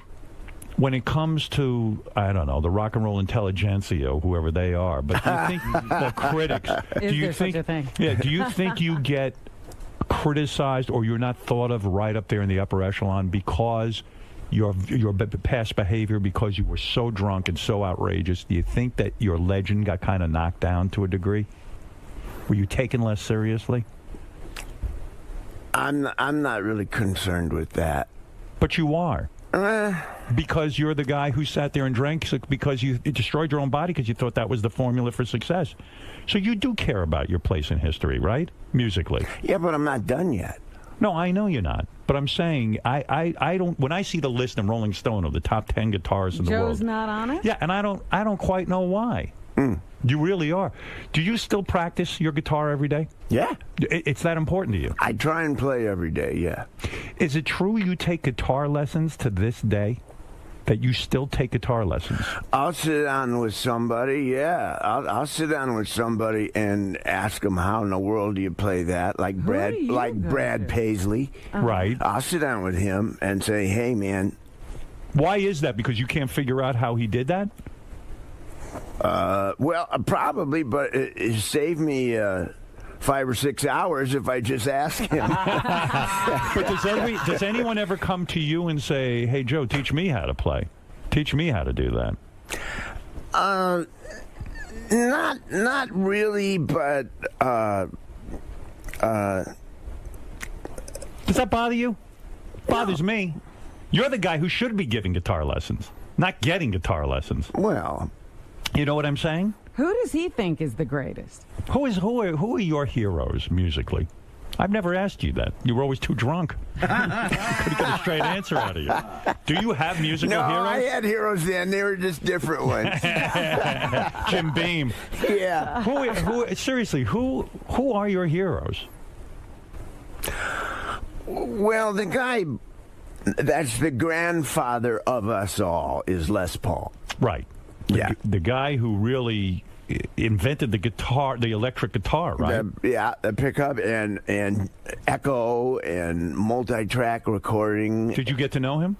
I knew Les, yeah. Yeah. Were you happy with the inventions and what he did to the guitar? Because you're a guy who in your new album you talk about analog, man. You can't stand all the new technology. It's kind of like I'm just a regular guy. I don't know from all this technology. Well, I'm not against it. I'm not an old analog fart who came out of the woods. Right. I don't think analog's better. It's just, you got to admit. But you're upset with technology. You don't like now in the Eagles that your fellow Eagle members sit in a studio and they use all these Pro Tools and everything else. It actually slows down the music-making process.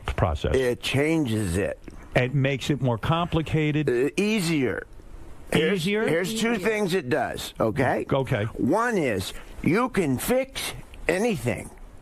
Which is bad. Bad, I think. Temptation to fix everything. You lose the soul of the music, don't you? If we'd had Pro Tools when we were doing Hotel California, we'd still be working on Hotel California. Because what you're saying is Hotel California has imperfections, so to speak. And those imperfections are kind of the cool things about it. Human. And so when you get in the studio now with the Eagles, they sit and go, wait a second, that note's just a little bit out of tune or it's a little bit off. Let's fix it. We've always been like that to some degree. Right. But the great temptation with Pro Tools is to go ahead and fix everything when you don't need to. Do you have enough of a voice in that band? I know you've got to sort of watch your P's and Q's with some of the band members, but do you have enough of a voice in that band to say, guys, stop. We're in a studio. What made us great, why Hotel California works, is because there are mistakes on it. It's not a perfect piece of music. Nothing is. Well, but it's real. I wouldn't single out the Eagles. You say they all do it. Everybody does it. But you are in the Eagles. It's a hazard of Pro Tools. It's a hazard of digital technology. There's one other thing I want to say. Yeah. The temptation with digital technology is to start with a drum machine. Right. That's virtual. Yes. And put that down. And then build up the track with virtual instruments, which are all in the computer, and build up the thing like a kit. And it never sounds quite as good. No. In the old days, you got some guys in a room, you mic'd them, and you pushed record, and you got the performance. Right, and isn't there something that comes out of that performance when a guy's sitting there, a drummer live, and all of a sudden he goes, wait a second, I have an idea. What if I hit it this way? Or you go, wait, I got a better riff. Or that's the magic of being in a studio with a bunch of guys. That's rock and roll from 1954 to 1962. But when you recorded the last Eagles album, and by the way, the album did well. I mean, there was an experiment, too. You sold it through Walmart, and it sold really, really well. And this is a tough day and age to sell music. Yeah. So the experience for you was not the same. Were you all in the studio at the same time, or was it all done with building it up one at a time? There's a temptation. Right. To do it that way. Do you put up a protest in the band, or you just go along with the flow? I go along with the flow. We do it various ways depending on what we're trying to accomplish. Is it liberating now that you have a solo record out because you don't have to deal with the, I'm not going to call it nonsense, but the politics of the Eagles? Is it a liberating experience for you to go in and do it your way? It's, what do I say? Yeah, but I mean, for all of us, I mean, Don's down in Nashville. Doing his own thing. Recording. Glenn made an album. But for you get to do it your way now. I get to do it my way, yeah. Is there a part of you that goes, I'll show these fucking guys how an album should be made? Nah. Never. Nah. There's no anger there, no bitterness. Nah. Have you given up all your friends from the old days? In other words, you used to come in with a boatload of characters that were hanging around. I'm talking about the days when you got my entourage. You had an entourage of guys who could drink you under the table. You know, there was the bass player, Rick the bass player. Are you done with those guys? Are they bad influences, so to speak, on you, or triggers for you? Well, Rick's exempt. Right. He plays with Neil Young now. Yes. He's cleaned up. He's doing great. That's good. For him. Yeah. Yeah. You have to change all your friends. I know. You have to. Yeah, or else you get sucked into the vortex. Yeah. Yeah. Well, you were another one. We felt like we were the friends that got, and we never did all that stuff with you. Yeah, but we were good for a while, you didn't come see us. Yeah, were we part of the problem? Someone stole my identity, Robbie. Yeah. You know, when I was thinking about you, there was a great... I know you're happily married now. You've been married, what, 3 years? 3 years. Oddly enough, to Ringo Starr's sister-in-law? No. Wait, Yeah. Your wife is... Are you sure? Do you know who you're married to? What is he, Ringo? Yes, I do. Yeah, who are you married to? My wife is the little sister of Ringo's wife. Barbara Bach? Right. Yes. And you are now happily married. It's the part of me that was missing. Because I remember you in the old days. You know, listen, you were high, and women were commodities. You used a lot of women, and they used you. I mean, it was a mutual use. They used you for your fame and your money and your power. Well, sometimes I think Joe forgot when he was on the road that he had another woman somewhere. Right. But did you have a whole epiphany about women? Like that changed your attitude toward women too? Well, the first thing that you can't do when you try to get sober is have a relationship. Right. They say that's the worst thing. Yeah. So I did that for a while. You did? You did all the wrong stuff. You sabotaged your recovery by being in a relationship with a woman during it. Yeah. Yeah. Yeah. And that didn't work good. So they're right about that. Yeah. These people know what they're talking about. Yeah. It didn't work good because she becomes your drug, right? Or a reason to drink. In other words, you'd start fighting with a woman, the relationship gets too heated up, you haven't worked on yourself enough, and then boom, everything goes kablooey, and you need a drink. Women are a great reason to drink. Wouldn't you agree? Yeah.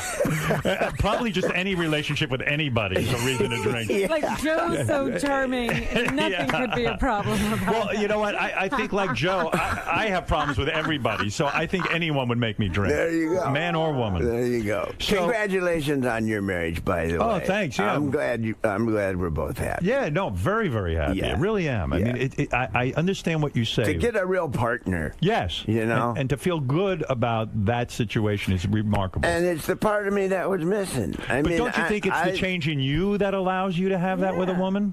Yeah. That's what it is. Yeah. Yeah, You had to grow up. I couldn't have had any relationship like I was. Did you go back and say to any of the women you were with, and I'm sure you hurt some women and some women hurt you, but did you go back? Even I know, remember, you used to have the great joke, my ex-wife plaintiff. Yeah, did you call plaintiff? Did you ever call plaintiff and say, which one? Any of them.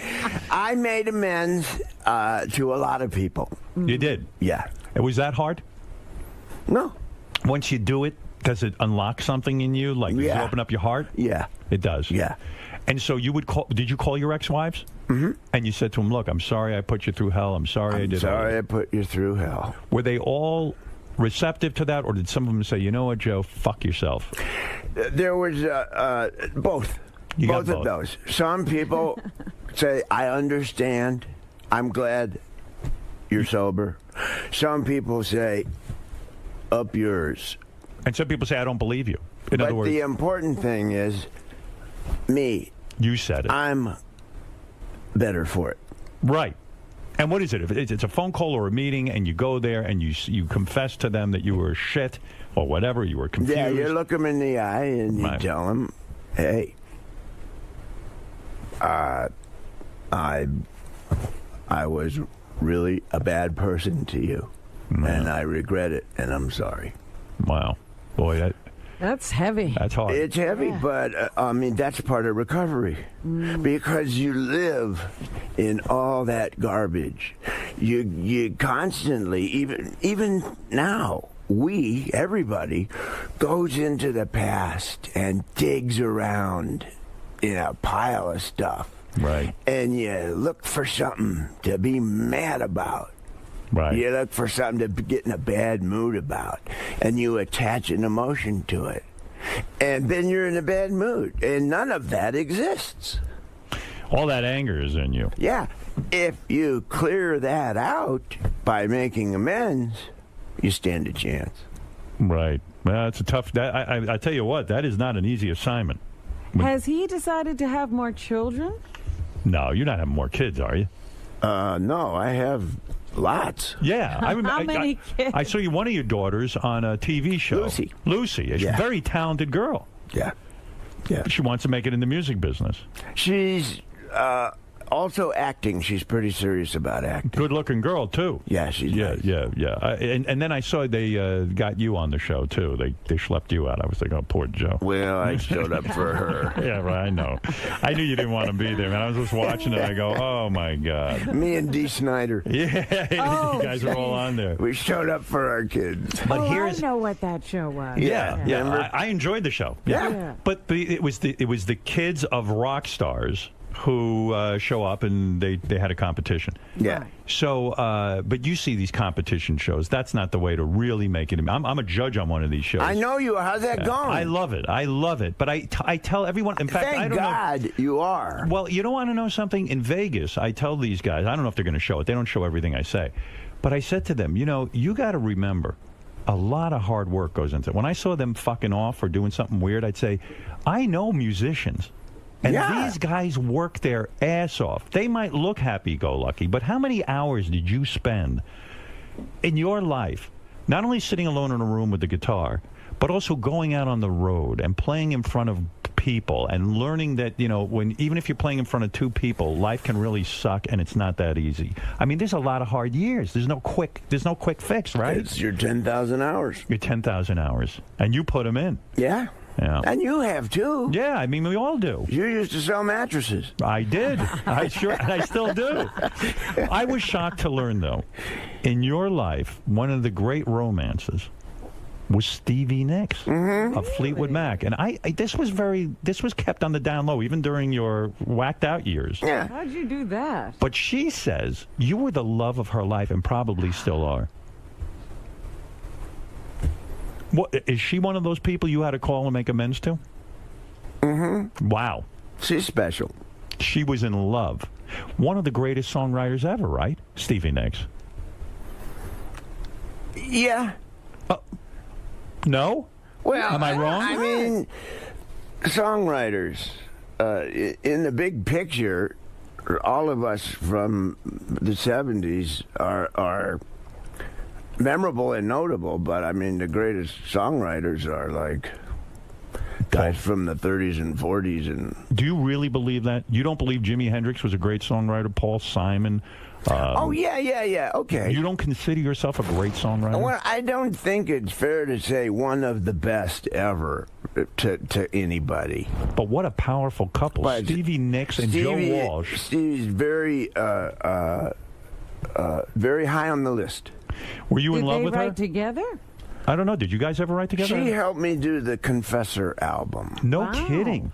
She rode shotgun with me on that one and gave me some direction. And she's really good at the craft of songwriting. Which means what? Sitting down and really putting a pen to paper and actually trying to figure out the lick and all that? Left to my own devices, I will have 85 pieces of paper with a couple words on each. Right. And people like her and my wife Marjorie now help me get 85 words on one piece of paper. How do they help you do that? I mean, you're a songwriter. It's a creative process for you. How do they focus you to take all those 85 slips of paper and combine them into a song? Well, my wife is a closer. That's what she does. When I say it's the part of me that was missing, I got a little attention deficit. Right.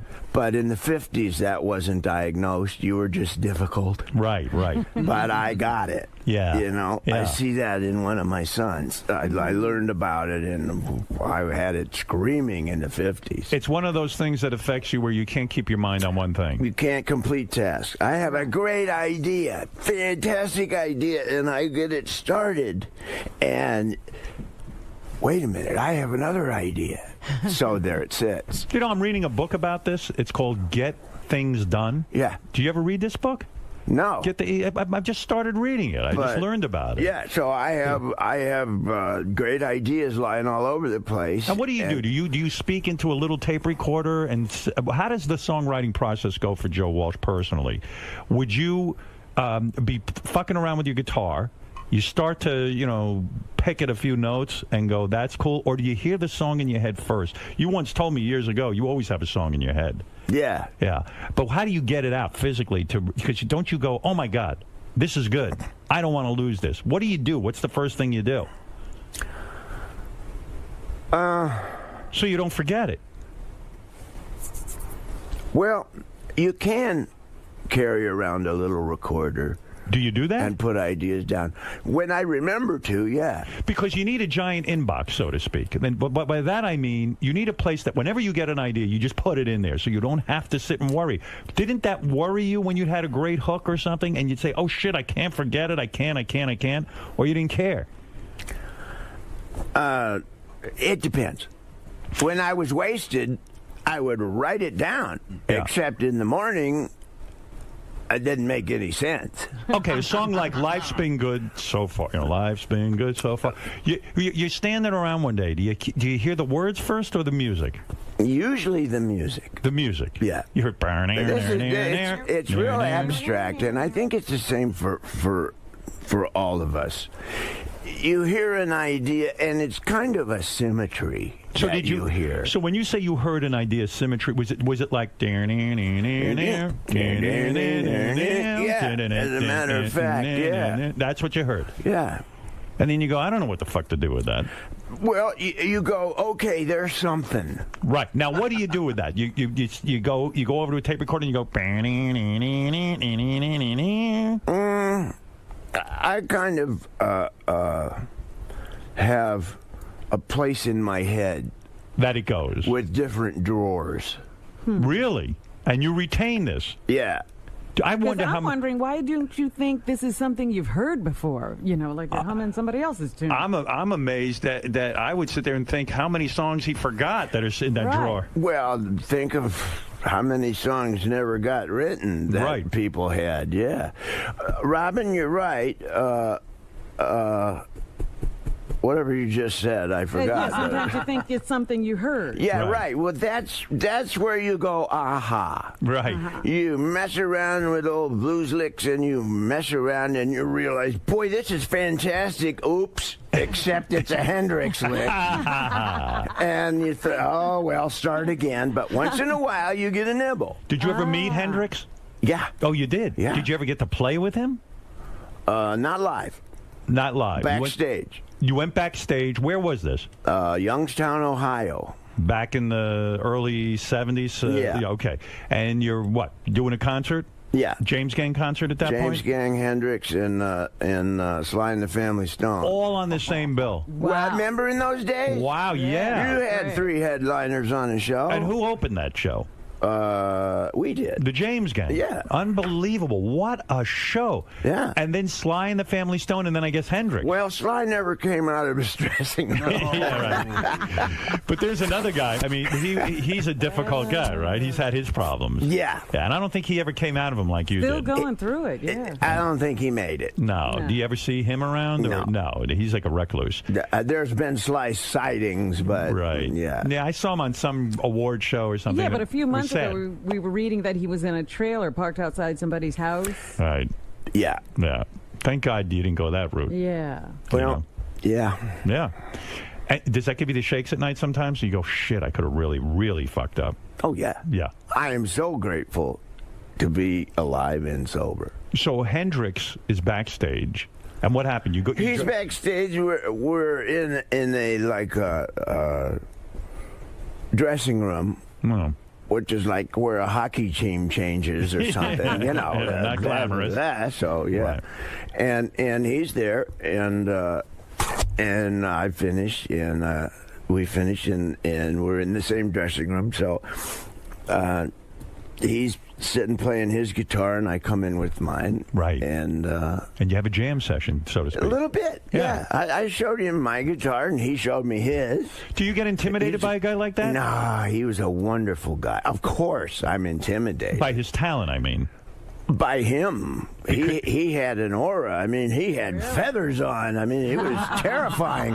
Well, you talk about that. I read that Clapton and a bunch of other guys at the time who were considered top guitarists all went to see Jimi Hendrix when he first came on the scene. They went to a club and they all looked at each other and they went, shit, we don't even really play the guitar. What the hell are we doing? What are we doing? That was the famous story. Generally thought by the community. Yeah. What the hell are we doing? Did you feel that way? Yeah. You did when you played with him. Did he say, "Oh wow, Joe, maybe we should get together in a studio and do something together," or never got that far? No, never got that far. But he showed me his guitar, and I paid attention to how the heavy strings, light strings, right.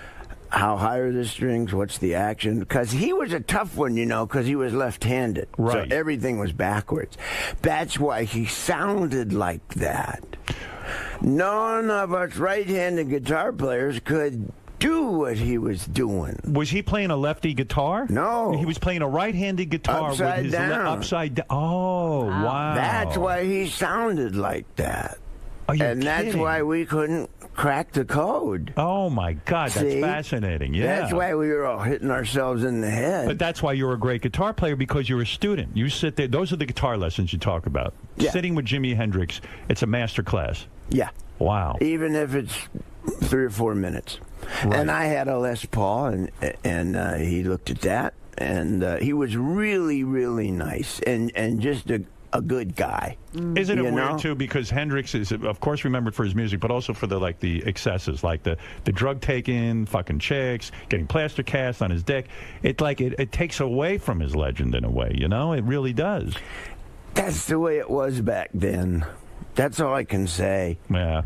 You could get away with a lot of stuff back then that you can't now. Right. You probably noticed. Yeah. Oh, yeah. It's a whole different universe, isn't it? Yeah. And Joe, where do you think rock and roll is going? Speaking of back then and today, like there's not rock radio stations. Boy, Robin, that's a good one, Is rock dead?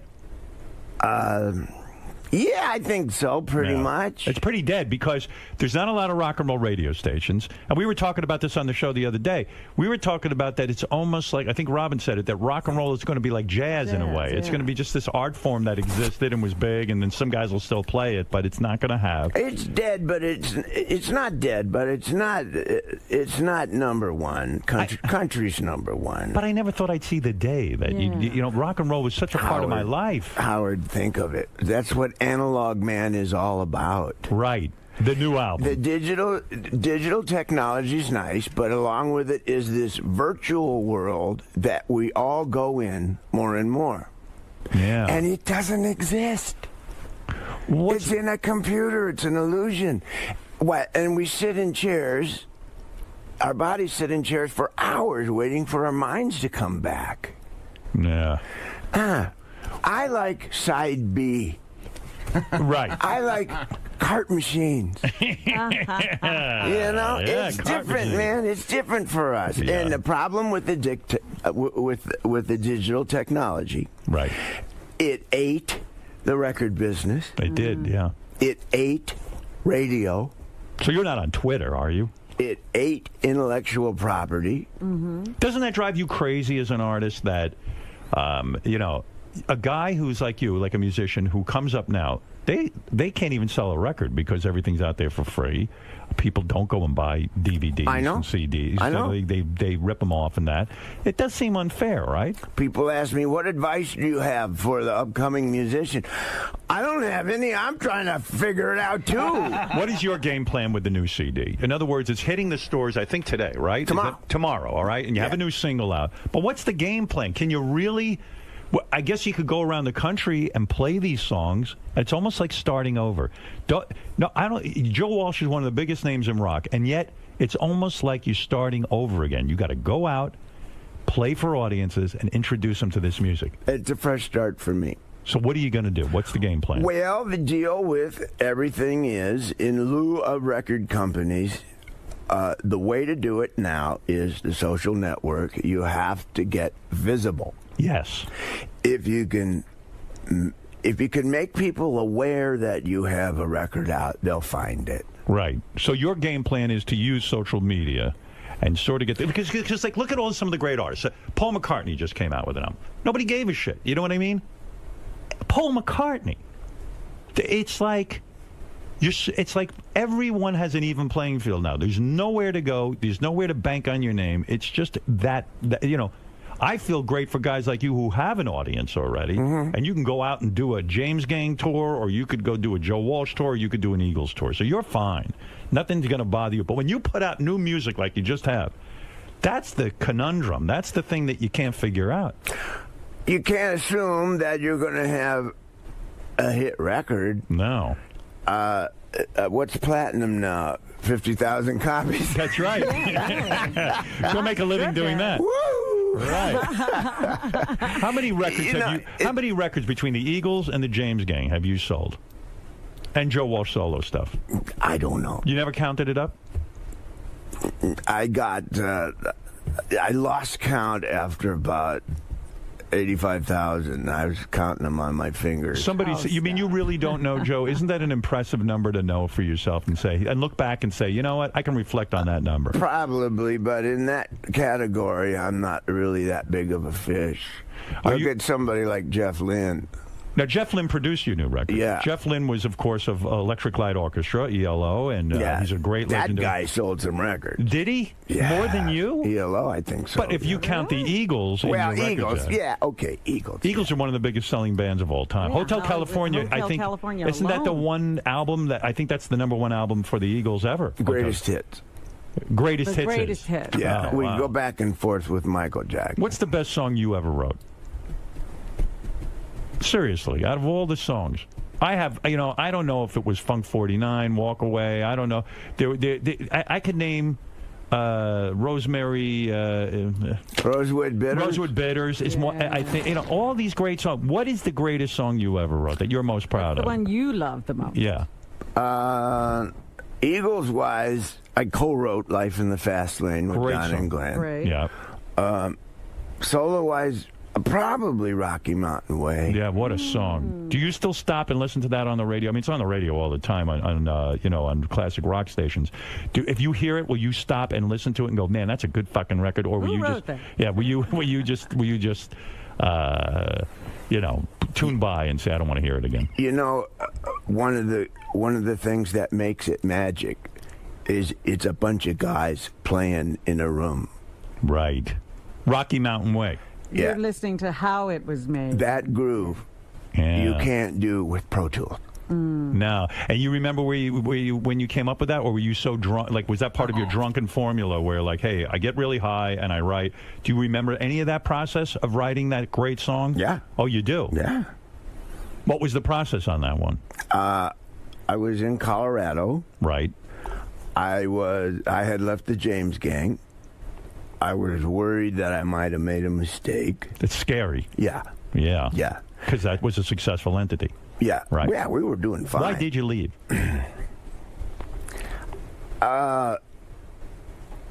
Three-piece band. I just got saturated with playing really loud and being like a kick-ass guitar guy. Right. Playing through Marshalls and stuff. Why, you thought on your own you could, tone it down? I was hearing all these songs like with a piano. And they didn't want that. The other two guys were against it. Kinda. And also your audience demanded you be a certain sound. So Yeah. if you went to a piano, you were afraid the audience would reject. So you just said, fuck it, I'll leave the whole thing. Yeah. Did those guys want to kill you for breaking up something successful? No. Did you call to apologize to them when you got sober? I didn't have to really apologize. I apologized when I quit. I just said, guys, I can't do this. I'm a musician, too. Yeah. And I got to go have a look at that. And so so you were scared, you were in Colorado. I'm in Colorado, okay. And I have an album done, which was the Barnstorm album. The first solo album I did, and I'm mowing the lawn. And you were mowing the lawn. I was mowing the lawn. Yeah, rock stars mow lawns. I didn't have any words for Rocky Mountain Way, but we had the track done. Right. And I'm just dead in the water about this song. What is it about? You mean you just hear music? There's no vocal. There's no tune really, except that. If there were words, I hear where they go. But you don't have the actual words. I don't know what they are. So how do they come to you?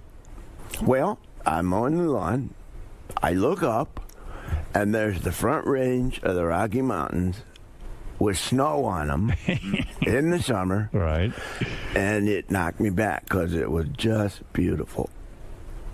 And I thought, well, I have committed. I'm in Colorado. It's too late to regret the James Gang. The Rocky Mountain Way is better than the way I had because the music was better. And I got the word BAM. And he's telling us this, tells us that, changes it every day. That's about the James Gang's manager. Right. We don't need the ladies crying because the story's sad. That's giving up the regret of leaving the James Gang. And I got all those words all at once, and I ran into the house to write the words down. And the lawnmower kept going over into the neighbor's yard and ate the garden.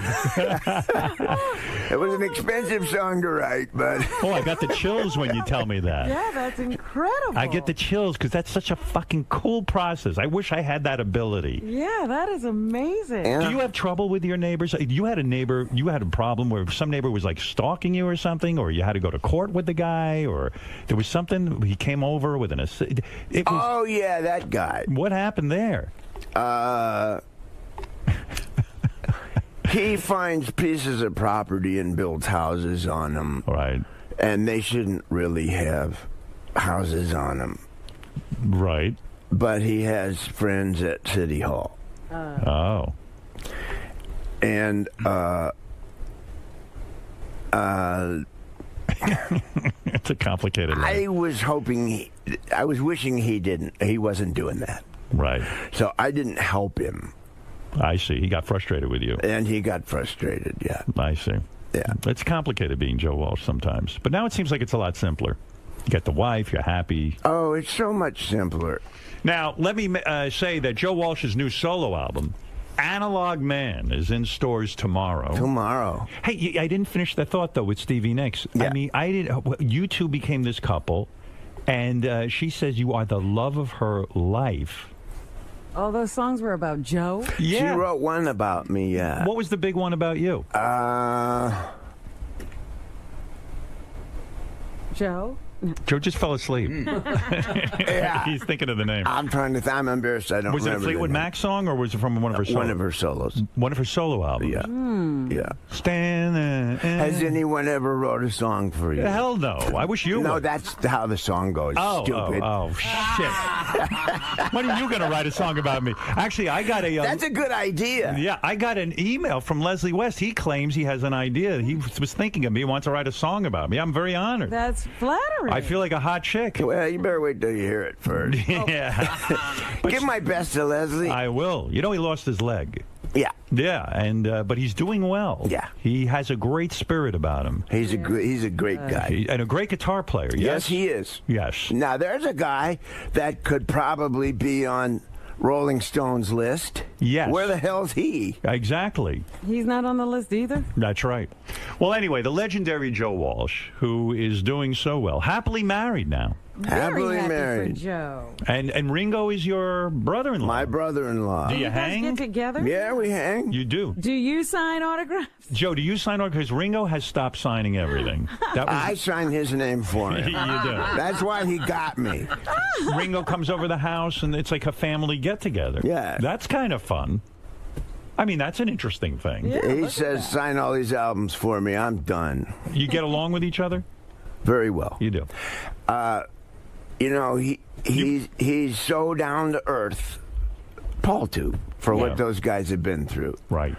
And the really good positive energy. And in terms of a family, I got this huge family that came along with my wife. And it's a dynamic I'd never been around because they're really close. And learning to be part of is one of the things that has opened me up. Right. And made me feel, given me confidence, which is something I never had. That's why I drank. Yeah. Well, I'm glad you're not drinking. I'm glad you're healthy. So having Ringo, his insight and his wisdom has helped me with my life and as a human being, besides the music part of it. Yeah, he seems like a real guy. I mean, I got to know Paul McCartney a little bit. What an amazing guy. Yeah. I mean, something else. Yeah. I always say, you talk about guys who strip it down, so to speak, who are analog men. I was talking the other day. I heard a song of his that I hadn't heard in years. It was from his first solo album after he left the Beatles. It was Turn It Up. What's the name of that song? Ooh You. Ooh You. And I love this song, Ooh You, but it's so fucking stripped down. And in fact, he's in his studio doing it, and he says, "Turn it up." He's talking to the engineer. And it became part of the song. Yeah. That's the shit I like. That's analog. That's analog. That's what we're talking about. Yeah. You and Ringo, you and Ringo ever swap sisters? Would that ever happen? Like you do him? Howard, I'm not going to stoop to that mentality. Let's go get our asses waxed. Right. Listen, this. Oh, and by the way, the single is "Lucky That Way." I'll play a little. Is that right? I want to hear, yeah. Let me see. "Lucky That Way" sounds like your life now. Joe Walsh, the new solo album, Analog Man. And that's in stores tomorrow.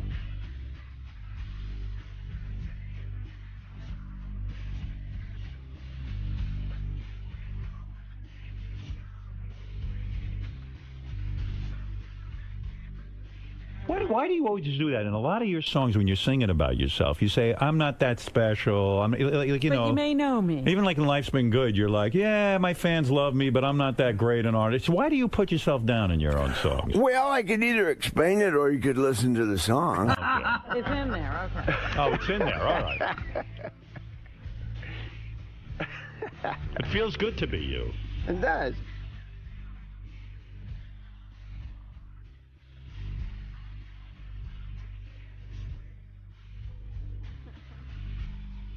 Listen to the chorus. I am. Oh, yeah. Here comes the chorus. When you wrote you had a Maserati, did you really have the Maserati? It would be logical. But do you really have the palm trees in the swimming pool now? Yeah. You do? Yeah. Here we go.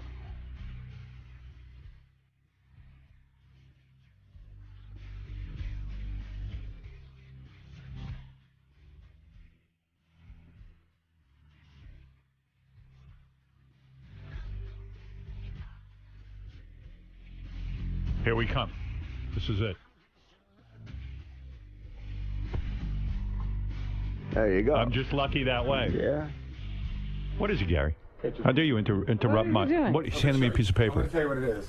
Oh, here. Oh. That's a song that Stevie wrote for Joe. God, she must have loved you. Let's see. The song is called "Has Anyone Ever Written Anything for You?" as Joe said. And I thought he was talking to me. Listen to this lyric. You know I'd rather be alone than be without you, don't you know? She'd rather be alone than be without you. What the fuck did you do to this girl? You must He's just have. lucky that way. You must have banged her silly. Were you in love with her? As a sister. Really? God, she was. I mean, I imagine this was the 70s, right? I mean, she's like a soulmate, you know? You still talk to her? Once in a while. This was like in the 70s, right? I mean, was there a more beautiful, physically beautiful woman than Stevie Nicks and all that talent? I mean, you would think think that's the whole package. I mean, that would be my fantasy. Were you not into her? No, I was, Robin. That didn't come out right. All I'm saying is that we were seeking refuge, kind of, in each other's presence. Because you both were into drugs at that point? Kind of, yeah, there was that part of it, but we were on the road, we had careers, we were both lonely. Why did you never marry her? Did the thought cross your mind at one point? No. And you never thought that way even in terms of like a powerful couple? Like, oh my God, there's two incredibly powerful people in rock Or and roll. maybe that would have been too much. Well, the relationship came and ran its course, as rock and roll relationships do.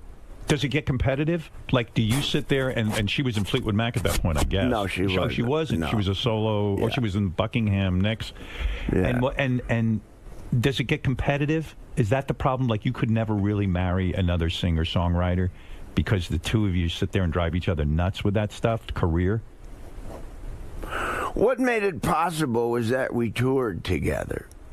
Right. So when you're touring together, it's and we spent all that time together. But you were not monogamous with her, so she probably got jealous too. Because knowing you back in those days, you were not going to be limited to one woman. True? You weren't going to be limited to one drink and not one woman. You were an addict. We were both monogamous for that summer. That's a pretty long time. Yeah. So you A felt whole something for season. her. Well, yeah, in rock and roll, that's 10 years. That's a long time. That's a long time. When we stopped touring, we Drifted apart. I had to. Yeah. Yeah. I had to. Look at you. What a life. But do you think you could have been with somebody as powerful and talented as Stevie? No, I don't think either of us could have committed to a lasting relationship in the state that we were in. You surprised Steven Tyler's a judge on American Idol? Seriously. I mean, Steven Tyler's one of the great songwriter, great rock and roll stars. I don't exactly know why he's doing that. I had heard that it was for the money. That literally he had gone through so much money that it was like a $10 million payday. That makes sense. Yeah. You held on to a lot of your money, even though all the marriages and getting high and everything. How did you manage to hold on to your money? I know you're worth $164 million. You know that? I do. Who'd you hear that from? Your accountant told me. He's still got $164 million on Yes. his own. No one told me, but I read it on the internet that you were worth around $164 million. And that makes sense to me, between the Eagles And all the music. and royalties and touring. But you could have lost it all, right? I did. You lost every dime you had? Pretty much. When was that? When I went into recovery. No kidding. And then, in 1994, the Eagles decided to go back to work. Mm-hmm. And so I had a clean start. And they came to you and said, Joe, we're putting you in the band, but you got to get clean, right? We can't do it without you. And we can't do it unless you're sober. Don and Glenn said that to me. They saved your life. It was an intervention. And they were real brothers when they did that.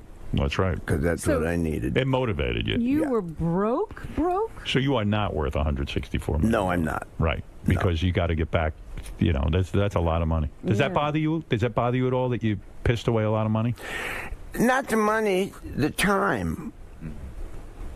You lost a lot of time in your life. Yeah. There's like 12 years in there. I wish I had back. Right. You Right. know? Yeah. But, you know, I'm alive. I'm here. It's true, because when you go through life that way, that high, it's like, wow, I don't even know what the fuck I did. There's so many things I could have learned. Based on all accounts, I had a great time. You don't remember. Huh? I probably remember more. Yeah, you know more than I do. I remember doing a TV show, and I wanted you to be a guest, Howard, and you what are slept through asking it. when I'm me all these questions? You know more than I me. know, it's so true. All right, listen, Joe Walsh, it's exciting. New music from Joe. Analog Man is in stores tomorrow. Hi, Marjorie, I love you. Marjorie, I love you too, baby. And Robin, I love you too. I love you, Joe. Hope you're feeling better. JoeWalsh.com is where you can go to get all your Joe information. And Joe, anytime you come and see us, you know I like it. Next time, come back with a full album only about me. America's Sweetheart. I'm going to call Leslie. Call Leslie. I think we could write a good song about you. I think it's time you two teamed up and wrote a song about That me. would be good. I don't need you to make amends or anything like that with me. I'm fine with you. Well, Just- after we write the song, we may need to. Yeah. The great and legendary Joe Walsh. Thanks, Joe. Joe, That was so cool. Yeah. what elements would a song about Howard Stern have to contain? If you were gonna get together with Leslie and write a song, what does a Howard Stern themed song sound like? Funky. Yeah. Kind of funky, kind of Ramones. Little funk, a little punk. Yeah, yeah, funky punk or punky funk. Something like that. Words.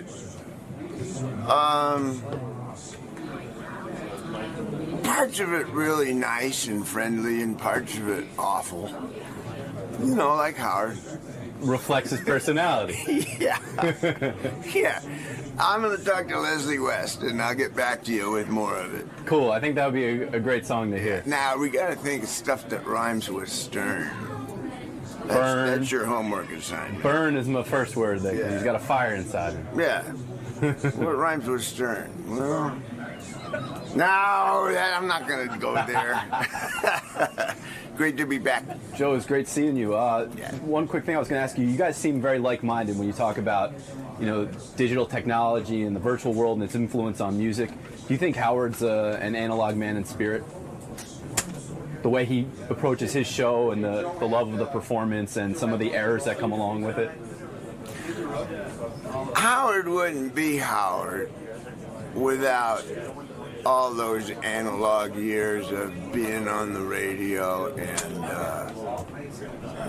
like I say, cart machines and stuff. Howard's very good and belongs in the digital age. I know about it too, but Howard wouldn't be Howard without all those years of knowledge and insight of the analog days. That's all I'll say.